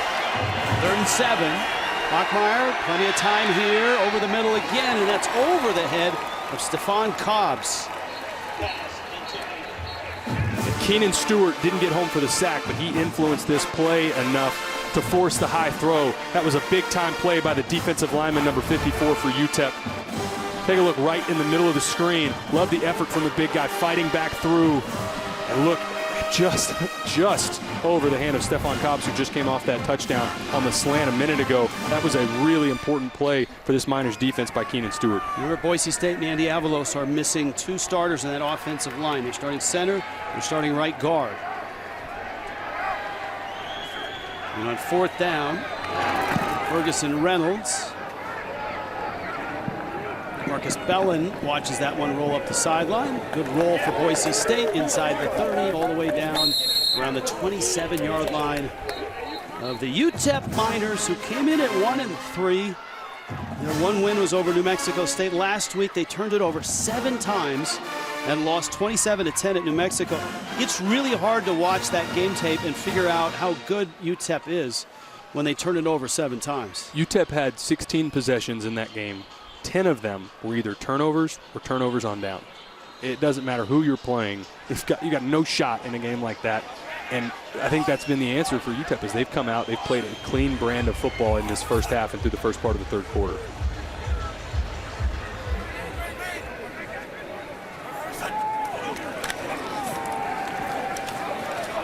Nice hole to begin with. And it closes up. Matlock catches up to Awatt.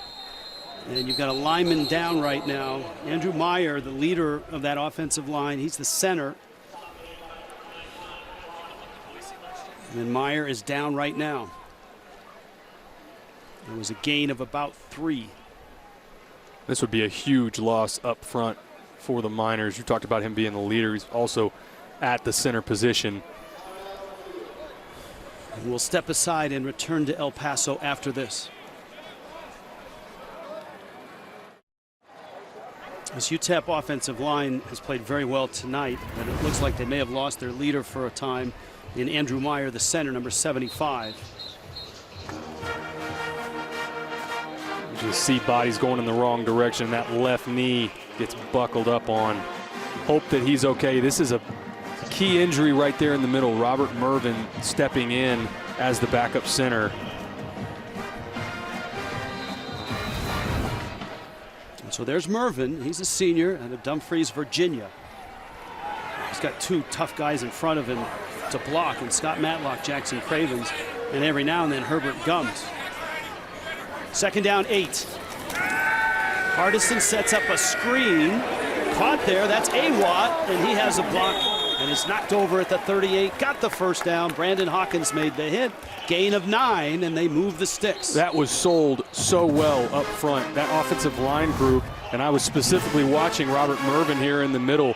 Really patient, didn't give it away too soon. They allowed Boise State's pass rush to get upfield, get it on the screen on the back end to pick up the first down.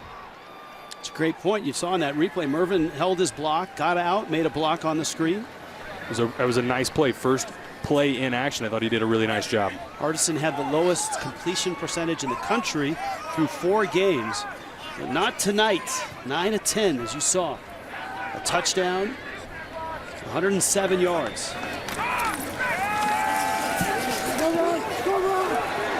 Awatt. Was that the hump?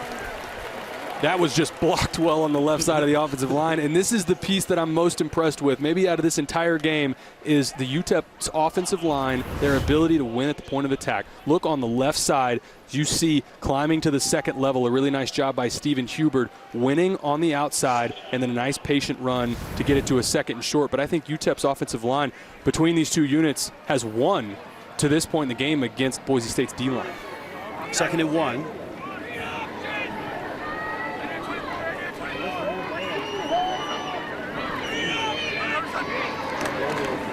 Awatt, another hole, another nice gain. 4 more yards and a first down and into Boise State territory at the 48. Now it looks like Awatt may be down.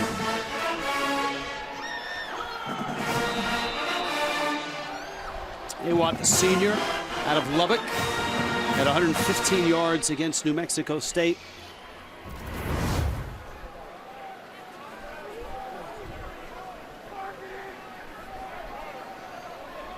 He's at 45 yards on 16 carries. And they're holding that left hand. They do have depth there. We've seen Deion Hankins with some nice runs tonight as well. And another bloody nose, second one we've seen on the Boise State side, Alexander Tubner. And how physical has this game been? I mean, go back to the first half with Tyreek Jones. He comes up and makes the big physical tackle on Deion Hankins. He has to come out, had the bloody nose. I think it's violent on the field right now. It means a lot to both of these teams, obviously. Gavin Beckley's got a big leg, the field goal kicker for UTEP.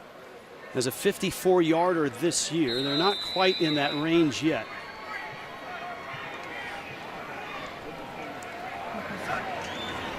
Now on 1st and 10, Hankins. It's a lead block from his fullback and burst through down to the 41. We haven't talked about James Tupou much, but they run a fullback spot, and he's done some nice blocking, 31. He has. He set the edge earlier in the game on that third and very short conversion. Deion Hankins, nice, patient run. That's exactly how it's designed in this offense. Get out to the edge, one stick, find the cutback lane, pick up 6 yards. Ray Flores, who is also a running back as well as a wide receiver, is in the backfield on 2nd and 4.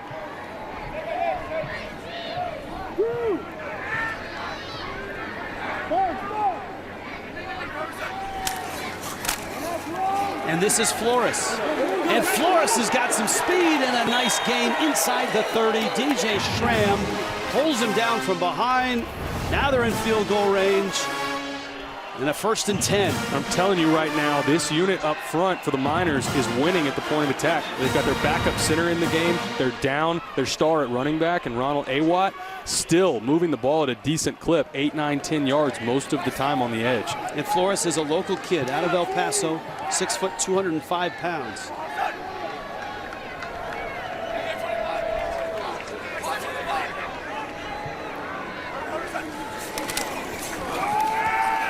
Flores again, and this time he's going nowhere. George Tarlis, who is one of the Mountain West leaders in tackles for loss, gets another one there. Thought Gavin Hardison could have pulled this one. It looked like George Tarlis, watch on the right side of your screen, 44, squeezing down, plays this really well. That's textbook in that zone read.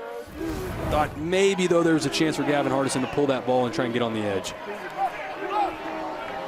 Hankins is back in the ball game, 2nd and 10. Ball at the Bronco 28. This offense has been very deliberate.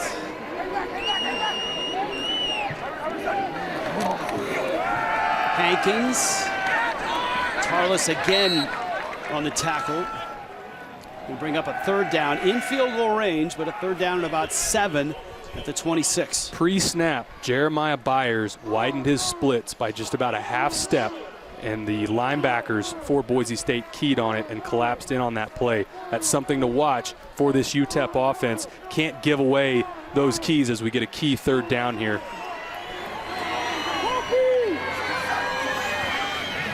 Hardison has not found his favorite target much at all. Tyron Smith has just 1 catch for 9 yards. He's one of the top receivers in Conference USA. Keep it on the ground, and it's Hankins. Inside the 15. That's another 1st down. And that's a backbreaker as a defense. 3rd and 8. You feel like, okay, we're going to get a stop here. We're going to force them into a long field goal. That is brutal. Devin Wright at the defensive end. I thought he got a little too far upfield. Allowed there to be a rush lane to the left side, and then another good run by Deion Hankins. Man, when he gets going downhill, gets that big 230-pound frame, he's done some nice things. Almost all on the ground here, 59 yards on the drive. Hankins again, straight ahead. Good push. Remember, Boise State, in their last 2 football games, allowed 25 yards on the ground and then 26 yards on the ground. That's 51 yards total on the ground, their last 2 games combined. And they've given up in this one over 100. And in their last 2 games combined, total yards, 275 to New Mexico and to UT Martin. And I think this has been, I think we're a little bit surprised, honestly, at how well UTEP has executed their game plan really to perfection at this point in the game. Tupou in motion. Keep it on the ground. Flores. And he's hauled down from behind. Scott Matlock is 6'4", 300 pounds. And heart and soul of this defense makes a nice play. That was a nice play by Scott Matlock. Sheds a block in the interior and then chases down the running back. 3rd and medium. You've condensed the field down now. You're inside the 10-yard line. Do you run the ball again, which they picked up that 3rd and 8, running the ball between the tackles, or do you try and test the air? 4 receivers. Hankins in the backfield. The 3rd and 5.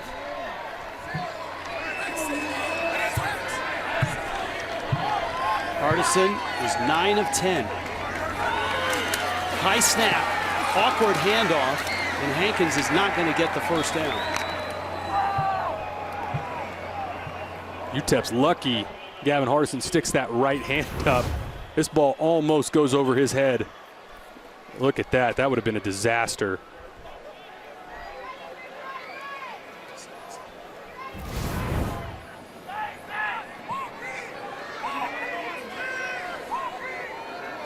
All right, here's Beckley. He's hit from 35. He's made 8 straight field goals this year after missing his first. This from 25. And he knocks it straight through. Long drive. They settle for 3, and UTEP is back on top. 3 minutes left, 3rd quarter in El Paso. The Miners by 3.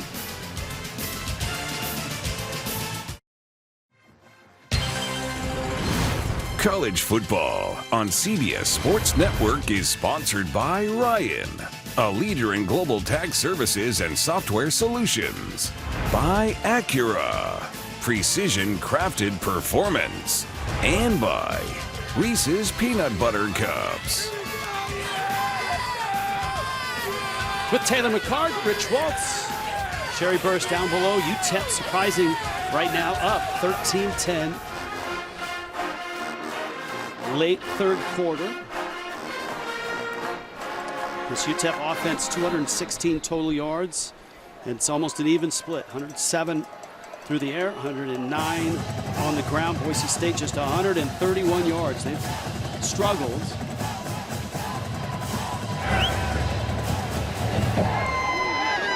Beckley's kick. This is Cole Wright bouncing outside, and he's caught and dropped at the 25. IHOP brings you the game summary. Taylor, what do you see? Well, the second half opened up nicely for Boise State. Again, I thought the tempo, the drive that they came out with, getting down the field for the touchdown was huge for them. But the key in this game right now to me is UTEP's ability to run the football. If you're a Boise State fan waiting on UTEP to give this game away, if they continue to run the ball at that level, I don't think it's going to happen. Block in the back, number 58, receiving team. Half the distance from the spot of the foul, 1st down. And that's a backbreaker. I mean, there's been several drives where Boise State's been backed up, and then you finally have a return that gets you out to pretty decent field position. Dumb penalty to push you back as we get another look at it. Right there in the middle, and that's clear and obvious. And those are the ones you spend all your time in special teams meetings. You preach that, you harp it. Those are the simple, those are easy mistakes to not make. And now you've backed your offense up again, now inside the 10-yard line to start this drive. That's Ty Tanner with the block in the back on the special teams. Boise State looked much better their first possession of the second half when they went tempo and not as deliberate with the huddle and all of that. And they do a little bit of this now. Latrell Caples trying to get loose, and the defense had it sniffed out. Kobe Hilton there and Tyrese Knight. And Tyneil Hopper, the tight end out on the edge, he gets beat. That's the key block on a jet sweep like that as we get more tempo from Boise State. 2nd down and 11. How much do they miss the two tight ends, their first two? I think they've missed them tremendously, especially in their inability to run the ball tonight. A lot of 12 personnel from last week that they're missing tonight. 2nd 11 on the ground. Ashton Genty, flag down behind the play, back at the 5-yard line. Genty's out of bounds right around the 13. This could be a hold.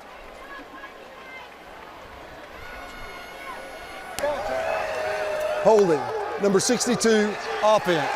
Half the distance to go, replay, 2nd down. First college game ever for Roger Carrion. Yeah, the freshman gets his hands, he gets beat, that's an easy call every time. You got to let go as soon as your hands aren't inside anymore. You start to see the jersey get pulled. That's unobstructed to the back judge. That's an easy that's an easy call every time for the official. And this backs the Broncos up even more.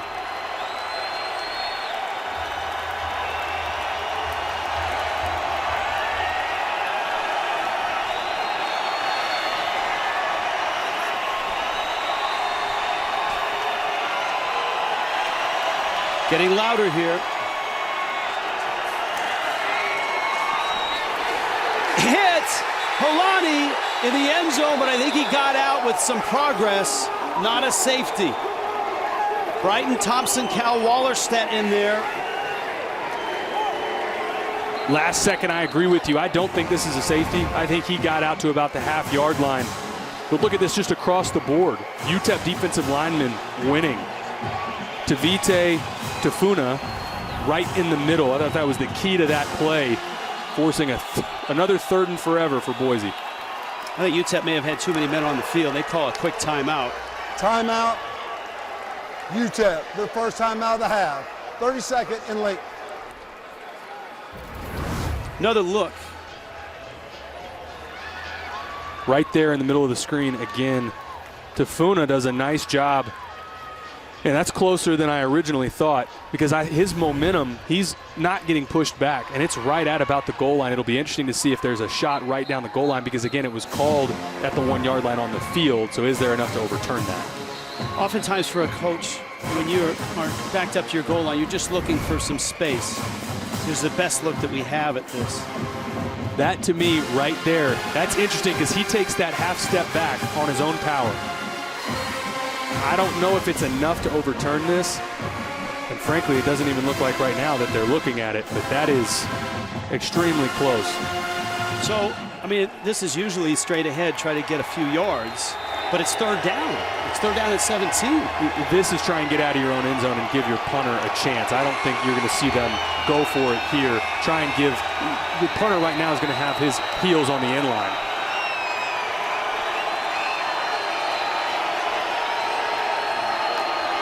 Bachmeier will throw it. Quick throw to the sidelines. Incomplete. Looking for Caples. Well defended.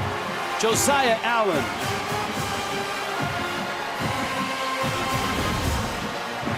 This is awesome coverage on the back end by Elijah Johnson, excuse me. Multiple times in this game, Elijah Johnson, we've had those over routes and those digs to the field. He's been in position all night, and he showed it again right there. And just like I said, your punter's got his heels on the end line. I would have liked to see something in the interior. You haven't thrown the ball well all night. Give your punter a chance. We'll see if UTEP comes after this, if they go punt safe for the return. James Ferguson Reynolds has some room. Low line drive. Bellin has the catch and a great opportunity to return it, and he does to the 30, to the 20. Bellin up the sideline. Bellin dives. He's in. Touchdown, UTEP. Flags are down, but I think it's for celebration.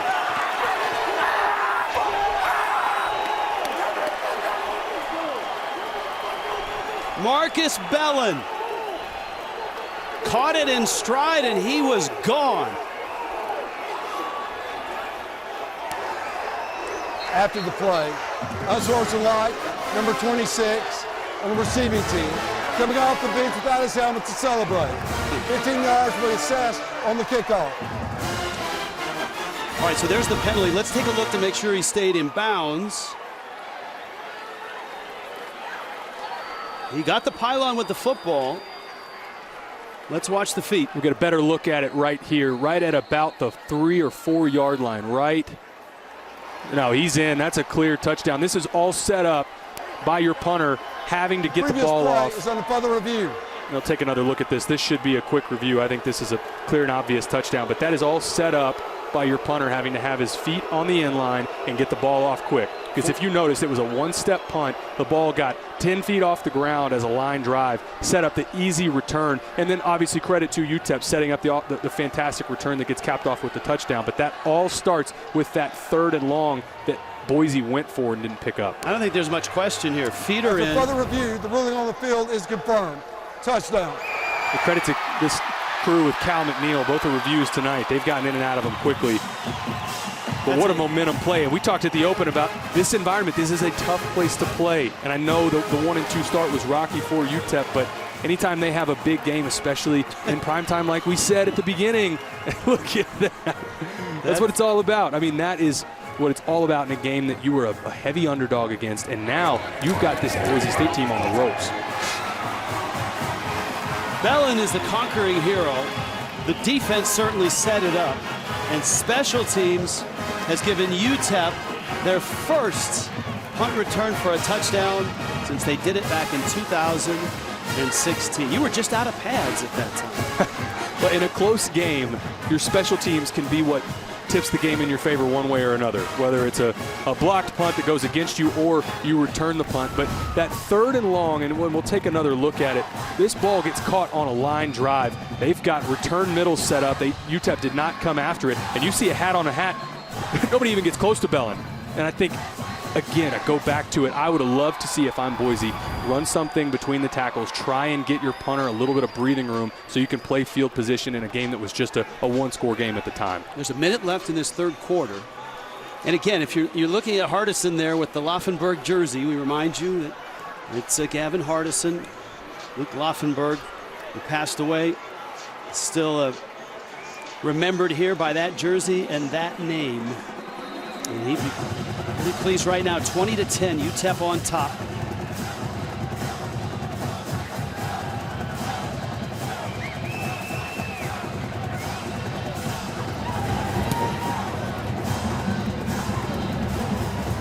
With the penalty, Cole Wright gets a chance to return this one. Headed to the sideline. Wright has been pretty good in limited role as a returner. And we go down to Sherry Burris. Sherry? Whoa, guys, it is a party down here on this UTEP sideline. But I got to tell you, I just saw the offense get in the huddle. Everyone was fired up saying, we'll celebrate this later. They were telling each other to stay locked in, even though they have this 10-point lead. Yeah, look, I mean, they've had some games that have gotten away from them early. But, you know, part of the game plan for Dana Dimmel, Taylor, was we want to stay in this game and maybe get the first blow out of the way just to set the tone and not fall behind like we did in the 3 losses. And they've done that. Now Holani. Not much on that left side. Praise Amehue makes the stop. We thought for UTEP that this would have to be sort of an ugly brand of football for them to have a chance to stay in this game, but it really hasn't been that. UTEP's just played up to their potential, run the ball well, taken care of the football, big special teams play, and they've also controlled the line of scrimmage on defense. Still going with tempo. They didn't do that in the first half. It seemed to spark the offense early in the second.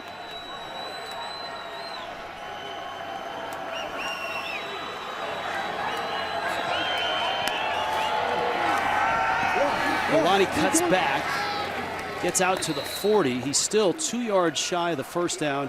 Kobe Hilton made the stop as the final seconds of the 3rd quarter escape here in El Paso.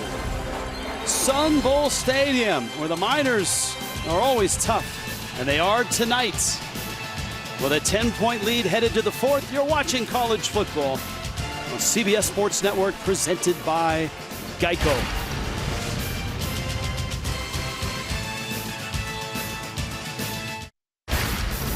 College football on CBS Sports Network, presented by Geico. And we slide right into our Geico difference makers. UTEP quarterback Gavin Hardison has been brilliant. 9 of 10, run the offense, scrambled a bit. Jeremiah Ballard's been his favorite target. 4 catches, 64 yards, including a touchdown of 42 yards. Well, we knew this Boise State defense was going to try and take away Tyron Smith, which they've done, and that meant it was going to open up opportunities for somebody else. Tonight, that's been Jeremiah Ballard, and he's answered the bell. The big touchdown, obviously, capping off most of his performance, but he stepped up nicely for the Miners tonight. Now Boise State. They showed signs of life to start the second half, but since then, Tyreek James and the rest of the Miner defense have been tough. They have been on both sides. Offense and defensive line, I thought they've played phenomenal all night. More tempo here from Boise. And they got that first down in the short carry. Bachmeier on play action. Sets, fires, deep, sideline. It is broken up. Cobb's the intended receiver. Johnson in coverage. A flag is down at the 35. Officials conferring. Elijah Johnson, the redshirt freshman, has been involved in a lot of defense in the backfield. We get a double move here on the outside, out and up. Yeah, he grabs right there. That's a hold. Good call on the back end. Honestly, as a corner, though, you're taught if you feel like you're about to get beat deep, maybe it's okay to grab a little jersey. Holding. Number 32, defense. 10-yard penalty, automatic, first down. I know the fans don't like it, but it was a hold. But Elijah Johnson, we've called his name a lot for doing a lot of nice things. The third down a minute ago that set up the punt deep in Boise territory, that was on him. A couple nice passes defended on the outside. He's had a nice performance tonight.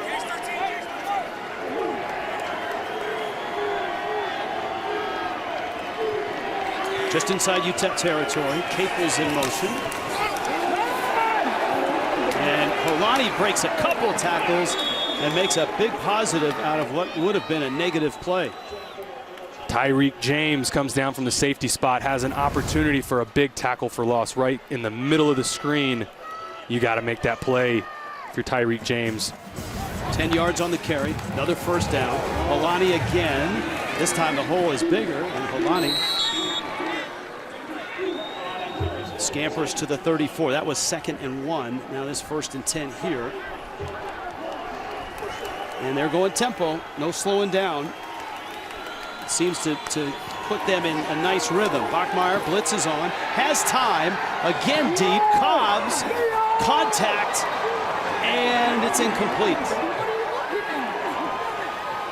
Johnson again, this time no hold. Let's take another look at this. The issue I have here is Johnson doesn't turn around, and he's impeding the receiver's ability to get to the ball. I think they may have gotten away with one there. Elijah Johnson in pretty good position. All he's got to do is turn that head back, give the official reason to believe, okay, I'm trying to play the football. He doesn't. I think UTEP may have gotten away with one. He almost intercepted that pass. It ended up down around his ankles. 2nd down, 10.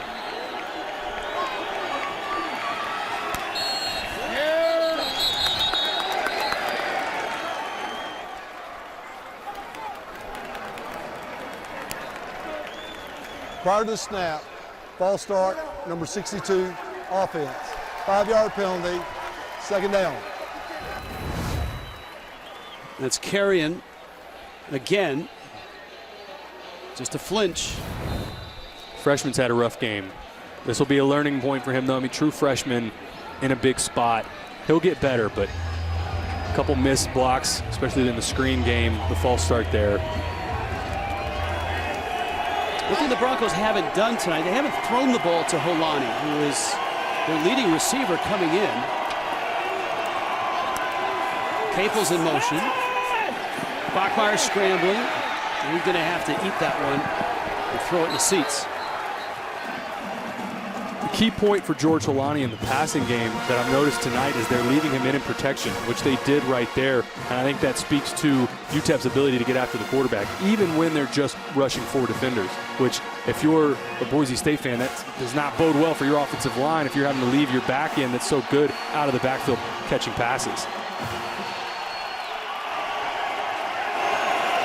It feels like just out of field goal range for Jonah Damas. They're down 15. Bachmeier's in trouble and fires it away. It's going to be 4th down and 15. This would be about a 55, maybe 56-yard field goal attempt. They get him on the delay blitz. Offensive line works to the left.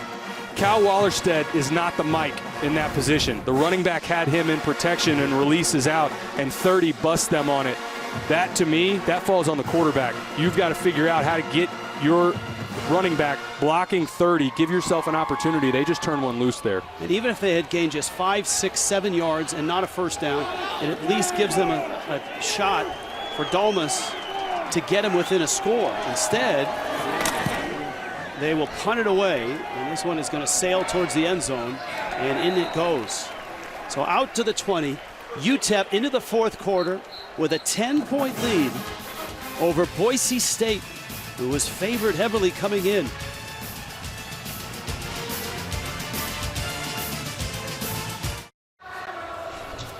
.13.5 left here in El Paso. UTEP a 10-point lead, and they've run well enough on the ground to help control the football.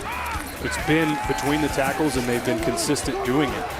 UTEP came into this game saying we're going to try and run early and often. They've done that. They've hit some of the explosive plays as well, but I've been most impressed with their ability to stick with the game plan, and we've seen it really from all 3 of their running backs, but specifically Holani when he was still healthy, and then Noah as well.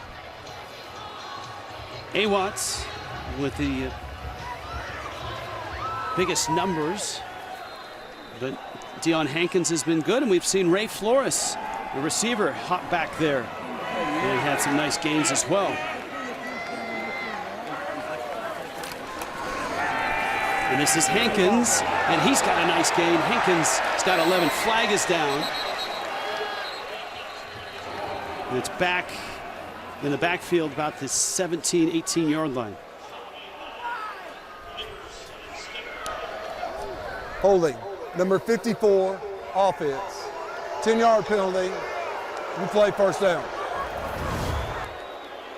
Take a look. Steven Hubert up on the top left. Gets those hands on the outside, really turns into more of a tackle.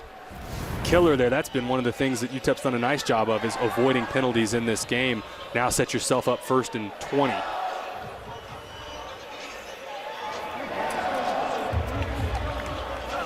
So back it up to the 10.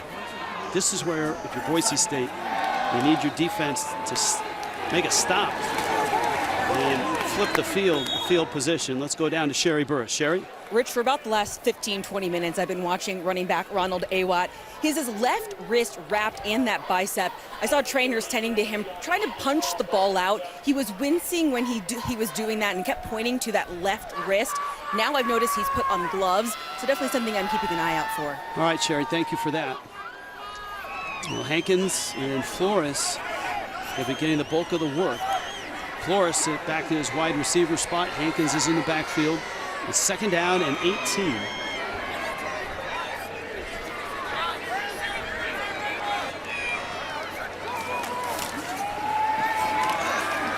Hankins, a little bit of a burst there, but this will be a long 3rd down, 3rd down and 12, after he carries it to the 18-yard line. Sitting here thinking a second ago, maybe on a 2nd and long, we see something, maybe a double move on the outside, but UTEP in this second half, we've seen pick up a 3rd and 8 running the football. These 3rd and long and 2nd and long scenarios, they've still rattled off decent chunk plays and got a lot of that back. Now it's still a 3rd and long, but you ate up most of the penalty yardage. And by not getting 3 points on that last possession for Boise State, as Awatt is back in, you can see the time has melted under 12 minutes, and UTEP's done a really nice job of eating up clock.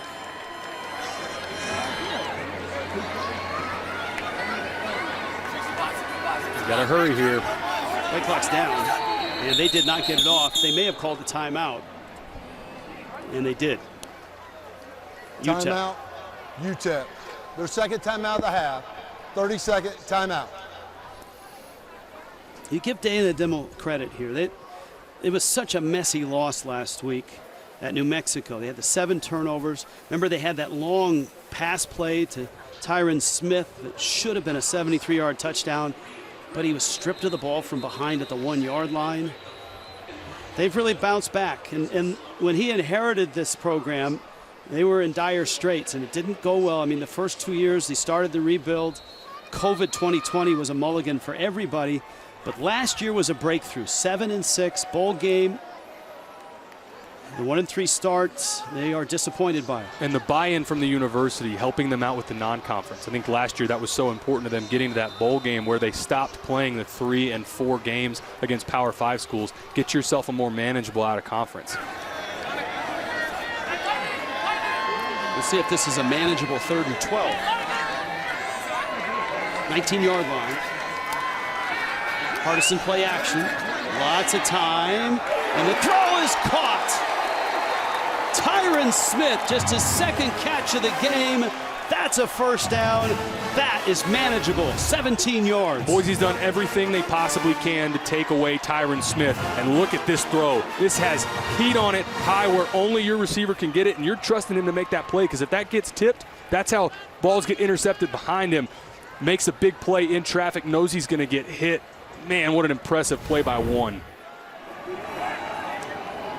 That essentially turns the clock over for at least another couple, 2.5 minutes. That's a backbreaker for Boise on defense. Hey, Watts, when you heard the report from Sherry about that left arm and left wrist, he was carrying the football in his right arm, and now he's limping. And so off he comes. Hankins back in. He's been a warrior tonight, trying to keep that ball in the right arm, keep it away from that left wrist that's hurting him. Looks like that ankle may just get rolled up on a little bit. He's banged up, but he's fought all night. It's a 6-yard gain. 2nd down, 4.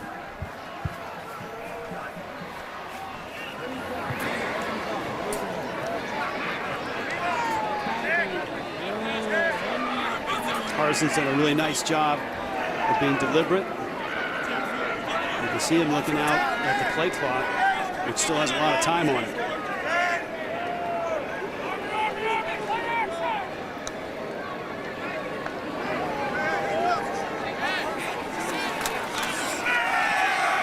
Hankins still on his feet into Boise territory to the 46-yard line. That's another first down. Boise State does not have an answer right now for big 33 Deion Hankins running between the tackles. Hat on a hat up front. You don't see any white shirts getting penetration into the backfield in the UTEP backfield. As long as this is continuing, UTEP's going to continue to feed Deion Hankins. Slow, methodical drive down the field, and you notice they're bleeding this play clock down under 5 seconds every play. Boise running out of time, going to have to force a stop here quickly. This is a performance that Aaron Taylor really would appreciate from this offensive line for UTEP. Aaron out tonight. His tie is here for both morale and because Taylor forgot his tie in Houston. So, and I told AT I'd mail it back to him, but now I think, AT, if you're listening to this, I may just keep this thing. You might wear it tomorrow. You got a game. That's right. You got a game tomorrow. I'm flying to Houston to do the Houston and Rice game, so maybe I will just wear this tie twice. Divine Obichari is down for Boise.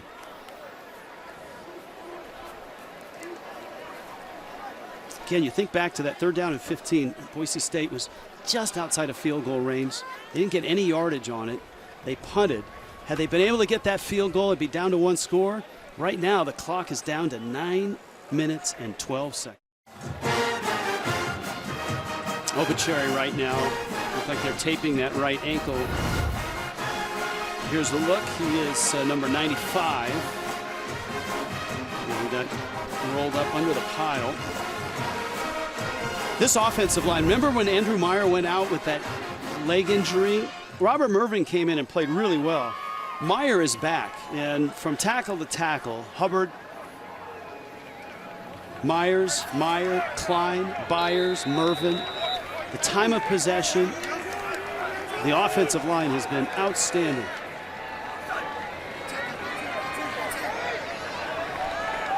This game is under 9 minutes left.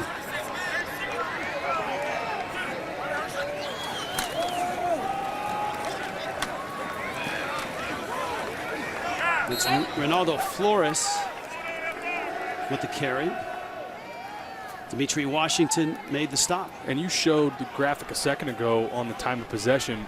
That's so demoralizing as a defensive unit for your defensive line when you're like, man, we just can't get off the field. And they're running right at you. UTEP is all game, right between the tackles. And then you give up a back-breaking 3rd and 12. And you've got them backed up. This entire drive has just been a test of Boise's will. Right now, UTEP's winning. Flores still in the backfield. It's 3rd down and 2.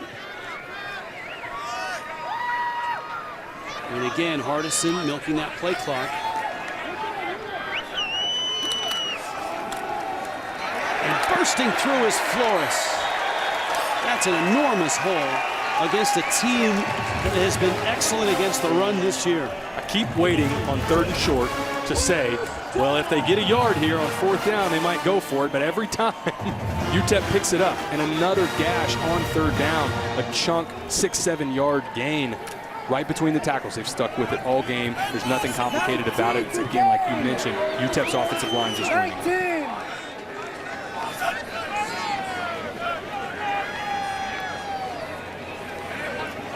The impressive number on that screen is the 6 minutes and 5 seconds on this drive. And here's the thing.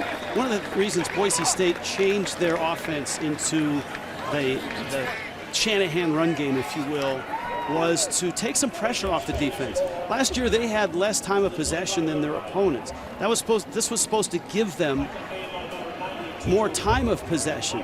Now they're without 2 of their starting offensive linemen. They're without their top 2 tight ends. That really affects the run game. And thus they've had to go up tempo, and thus it's lopsided time of possession with UTEP. And time of possession is a useless stat if you don't convert in the red zone and get chances. Hankins going to be short of the first down. It's going to be 3rd down and 2. But I go back to time of possession last week. This Boise team dominated against UT Martin. Time of possession was almost 2-1, but still struggled on offense, struggled to convert when they had chances in the red zone, struggled to get chances in the red zone. So the point of the offense, like you're talking about in that pro-style Shanahan or Kubiak-style offense, you've got to still have explosive playmakers on the outside to where you're not getting the box loaded up against you, which is what UTEP has done all night on defense. All right, 3rd down and 2. Here's a chance for you to say that again. If they could just... That's exactly right. If they don't pick this up, do they go for it on 4th down? I'm going to get it out of the way now. And it didn't matter. No, it's Hardison who keeps it. Skinner makes the stop. That's another 1st down on the ground for UTEP. It's been patient for a while in the zone read game. Just reading the defensive end. This is very simple. Defensive end crashes down. Quarterback pulls the ball. Every middle school in the country runs some form of this. Look on the outside. You got a wide 9 crashing down. That's a simple, easy pull for Gavin Hardison. 1st and goal inside the 10-yard line. And again, they can look at that play clock, melt more time off if they want. And they will. This drive, 8 minutes, 15 seconds, and counting. Flores fighting inside the 5, down to the 3. This is a dominant performance by a big offensive line who are, as everyone told us yesterday, we are better than 1 and 3. And man, are they showing it tonight. Every offense has some version of, call it a 4-minute or a 5-minute offense where you have the lead late and you're just trying to get a couple 1st downs, get out of there with a win. We're seeing that from UTEP for almost an entire quarter. I mean, they're dominating the line of scrimmage and just playing keep away. There's a lot of this game that reminds me some similarities in what App State went on the road and did against A&M. Play keep away, score when you have chances, and you just don't give the other side of the ball opportunities to score on you.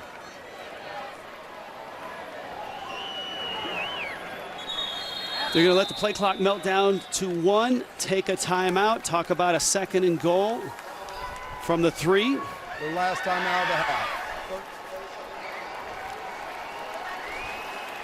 Taylor, earlier, your Acura keys to the game.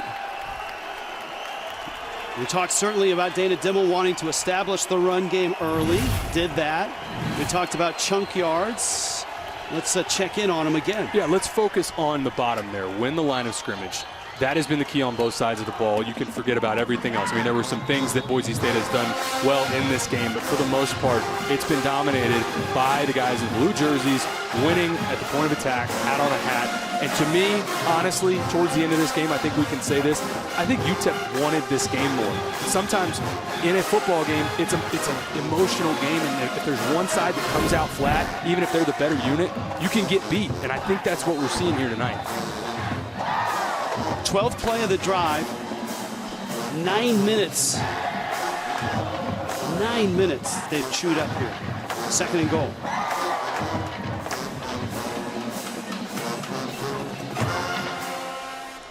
They were short a tackle. Now Boise State, because of that change, is allowed to change their defense. Trent Thompson, the big tight end, is flanked out top of the screen. He doesn't. I'm not real sure what he's supposed to do. Go in motion, he's still not sure. Flores, still churning, and he's in. Touchdown, UTEP. Trent Thompson still doesn't know what he's supposed to do on that play, but it didn't matter. Capping off what this is likely puts this game away for the Miners. How about that drive? Almost 10 minutes time of possession. Can't say any more about this UTEP offensive line. I think this defensive line for Boise, they've been on the field so long and just worn down. Almost a 10-minute drive to cap off with a touchdown. Can't say anything else about this UTEP performance.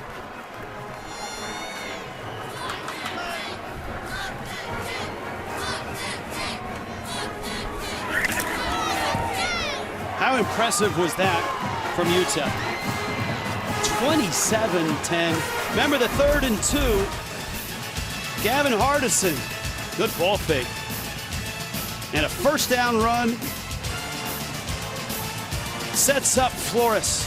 The wide receiver, part-time running back in the end zone. Look at UTEP tonight.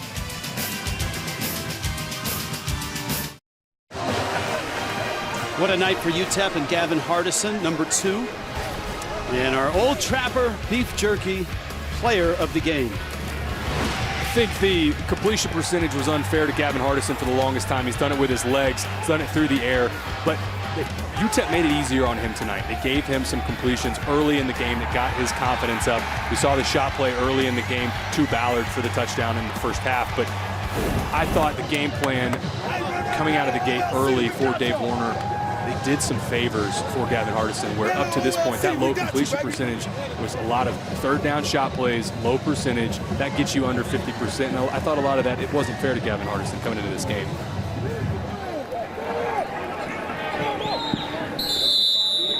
That's a touchback. Boise State's got a lot of work to do and not a lot of time left. Coming up, on to New York. All the highlights from across the country and obviously some previews of a busy Saturday in college football, inside college football, here on CBS Sports Network. Here in the West Texas town of El Paso, the Miners are about to do something they've never done. They've only played Boise State 6 times, have not beaten them. And unless they can dial up 17 quick ones here, this will be the first win for UTEP in this series. Bachmeier throws short. It's through the hands of his receiver, Stephon Cobbs, and almost intercepted at that second level by Kobe Hilton. 2nd down 10. Tipped late. Almost. This would have really put the game away for Kobe Hilton. But for UTEP, I mean, it's been a long time since Mike Price was here, the Trevor Vitito days where this team was consistently winning, a couple bowl games during that stretch. Some rough patches for this Miners team, but the bowl game last year, I think this win could be a huge momentum springboard for them through the rest of their schedule. Into Conference USA play. On that slant, Cobbs with the catch. And he's caught and dropped at the 37-yard line. Broncos have all 3 of their timeouts, going tempo here, obviously, in a hurry-up mode.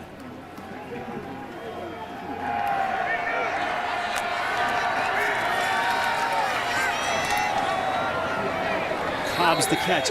It'll be interesting to me to see if Boise State stays up-tempo here for the next few ball games? Because it looks like their offense has more flow to it, especially without the two tight ends at this tempo. Well, and just the two previous plays before this one, to Stephon Cobbs, I feel like when they targeted him in this game, he responded well. I just wonder if you're Boise State, how do you manufacture plays that gets the ball in the hands of your playmakers? I know they're down some offensive linemen. I know they're down some tight ends. But you've got to figure out a way to get some explosive plays in this offense.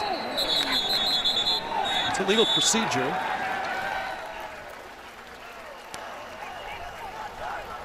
Ball start, number 5, offense, never being set before the snap. 5-yard penalty, remain first down. And that's on Cobbs. That's the risk you run when you're going fast as the quarterback. That's your responsibility. Make sure everybody's set. Receivers hustle the ball and get set, but as the quarterback, got to survey no matter how fast you're going. Another pre-snap penalty shooting Boise in the foot. 4 receivers, Holani in the backfield. Holani has not caught a pass. He's a leading receiver coming in. And he's targeted there, but that's just throwing it away. He stops the clock, 2nd down and 15. If you want to know how UTEP feels about how confident they are in their defensive unit right now, late in the game, obvious passing down, UTEP is playing man-free, man defense across the board, saying, we don't think you can get by us. Because normally in this situation, you get prevent, zone defense, keep everything in front, and you've got corners mugged up at 2 or 3 yards saying, we don't think you're going to run by us. Only 4 other teams play more man coverage in the country than UTEP, and they've played it a lot tonight and played it well. Bachmeier setting and throwing, and it's incomplete. 3rd down and 15. Like Cole right on the corner route. Not sure where that was going, but a rough night for Hank Bachmeier. Just the 56 yards in the first half. A lot of it has been, I don't think he's had receivers open in this game. UTEP, credit to them, covered like a glove for most of this game, but the separation just hasn't been there for his receivers. Also been under duress a little bit, and like we talked about, a lot of times that's been with pressure with just 4. It hasn't always been the blitz with UTEP. 3rd down, 15. Obvious 4-down situation. Bachmeier fires, kind of a back shoulder throw, cutter. It seemed to be off of the hands. It's incomplete. Let's take a look. Right through the hands. That's a good throw. Put it in a spot where only your receiver can get it. Can't blame Hank Bachmeier for that. 4th and 14, 4th and 15, excuse me. Here's really your game. I don't know if they would have had a chance to come back anyway, but likely your ball game right here.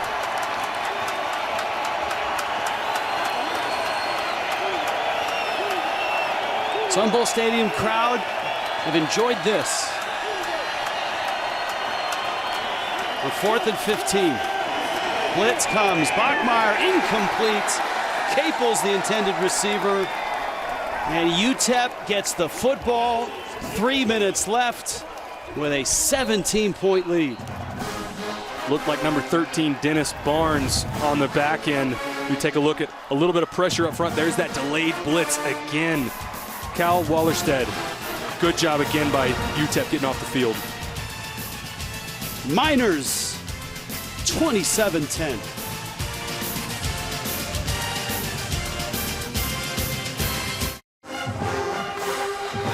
This is an enormous night for Dana Dimel and UTEP. 1-3 start, they weren't happy with that. Said they were better, proved it tonight. And about to go to 2-3. And his offensive line and his defense, his quarterback, there's a lot to like from UTEP tonight. And look at the running yards in the second half, 115. Hankins. So one question for Boise State. Taylor McCart, you are a quarterback, a terrific one at Rice. Would Taylon Green, the backup quarterback who came in relief against Oregon State, would he have made a difference in this game? Would have liked to see some sort of package for Taylon Green, and I don't know what that looks like. Obviously when he comes in, it's more of a run-heavy look, but some sort of wrinkle, especially early in this game. I think maybe would have helped Boise State with some momentum. But moving forward, I think I would expect to see him in some capacity, again, in some sort of package. The only thing I will say in Hank Bachmeier's defense, it's not like he had a lot of misses in this game. There were a couple slant routes that were behind receivers, but a lot of this, to me, is schematic issues. You do not have guys getting open. You're not manufacturing ways to get the ball in the hands of your skill players. All that being said, it would have been nice to see Taylon Green in some capacity. Now, if you're a Bronco fan looking for some sort of sliver of daylight or sunlight, it's probably the upcoming schedule. Hankins is going to get a first down. It's going to move the chains. Because Boise State has maybe the two best teams in the Mountain West coming into Boise on the blue turf. Well, they get them both at home, which is huge. Also will be interesting to see for Fresno, what does Jake Haener look like with that high ankle sprain. Air Force, that's another tough one. I know you had them last week against Wyoming. Yep. That's a game that they're upset about losing that game. That's a tough team. Colorado State probably win that game, but this schedule for the next 4 weeks, or 3 weeks rather, if Boise doesn't get some of these issues corrected on the offensive side, it could be a rough stretch through the middle of this schedule. Ball sits at the 35. Hankins, 2 hands on the ball. Now, let's flip it over to UTEP. Okay, they're going to be 2-3 after this, and it's back into Conference USA play. At Charlotte, at Louisiana Tech, and then FAU coming in. They have an opportunity. Winning on the road's not easy, but they have an opportunity to really get back on the positive side and get over 500. And speaking of getting back, this to me, this win will replace one of the losses, either North Texas or New Mexico, that coming into the season, UTEP fans probably said they would win. 2-3 through the first 5. You probably wouldn't be surprised if you're a UTEP fan. But the schedule moving forward through the rest of the season, in the middle, towards the middle to the end of the season, Florida Atlantic, Middle Tennessee, and FIU, they all come to El Paso, are all games that I would expect UTEP to win. Then you got to get one on the road and you get back to another bowl game. Wait a minute, you glossed right over the road game at Rice. That's because they have them on the road. I got to say something for all of you that have been watching tonight. Taylor McHargue, the former Rice quarterback, got a phone call at 10:30 this morning from us here at CBS, and we asked him, what are you doing tonight? You think you can get yourself to El Paso to call a game? And it was a crash course for you. You've been terrific tonight. There's not many guys that could pull this off. I know Aaron Taylor stuck around to give you his notes and a pep talk and his tie. And a tie. And his tie. Can't forget the tie. So, man, that's terrific stuff. You've been outstanding. It's really impressive to see somebody who hasn't prepped for this game with the less than, 8-10 hours hop in and ride the bike the way you've done it. I appreciate that. This was a blast for me to get to come out here and be a part of this upset. What a win for UTEP. I think this could turn the entire season for the Miners tonight. First ever win against Boise State. UTEP said, hey, we're better than 1-3. And they are. They're 2-3 now. They've certainly proved it. And Boise State's got some issues to iron out. They better hurry up. San Diego State and Fresno State coming to Boise on the next 2 weekends. I love it that he wears that jersey. Gavin Hardison wearing number 2, but also keeping the name on the back of it of Luke Laufenberg, the former tight end who passed away back in 2019. That's pretty cool. That's hot tonight. That cannot be easy to wear that. Pull those outfits off. It's commitment. Dana Dimmel is down with our Sherry Burr. Sherry? All right, thanks, Rich. Coach, you beat Boise State for the first time in program history. What does that mean to you? I think it's really, a big victory for our program, but obviously our guys played so well on both sides of the football. We played Miner football. We controlled the clock. We played great defense. So proud of their effort tonight. You told us you guys are better than a 1-3 team. How did you demonstrate that tonight? Yeah, I felt like I told you that the pressure was off and we could just go out and play, with all the expectations, and that's what we did tonight. So we just played great football. Brag about your quarterback a little bit. Gavin out there was doing everything. He's such a good player, and he ran the ball really good. He made some key throws. He made some big over-the-top throws. That's Gavin Hardison right there. Congratulations on the win, Coach. Thank you. Appreciate it. Thank you. Rich? All right. Thank you, Sherry. Last year, 7-6, and you made a great point there, Taylor. They really turned a quarter last year. 4-4 in Conference USA, got to a bowl game, went down to the wire with Fresno State. It's a big win. And let's meet Gavin Hardison with Sherry. All right, Rich. Well, Gavin, congratulations on the win. What does this mean to you that you guys were able to beat Boise State for the first time? I mean, it's a huge win, especially where we're at in the season, and, kind of turn things around and get things moving in the right direction. It was a big win for us. They're a really good team, and so it's huge for us. How do you guys use this as a springboard moving forward?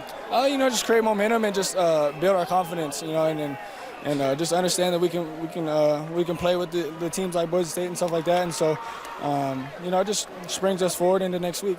Your coach is talking about you guys overcoming adversity. How did you demonstrate that?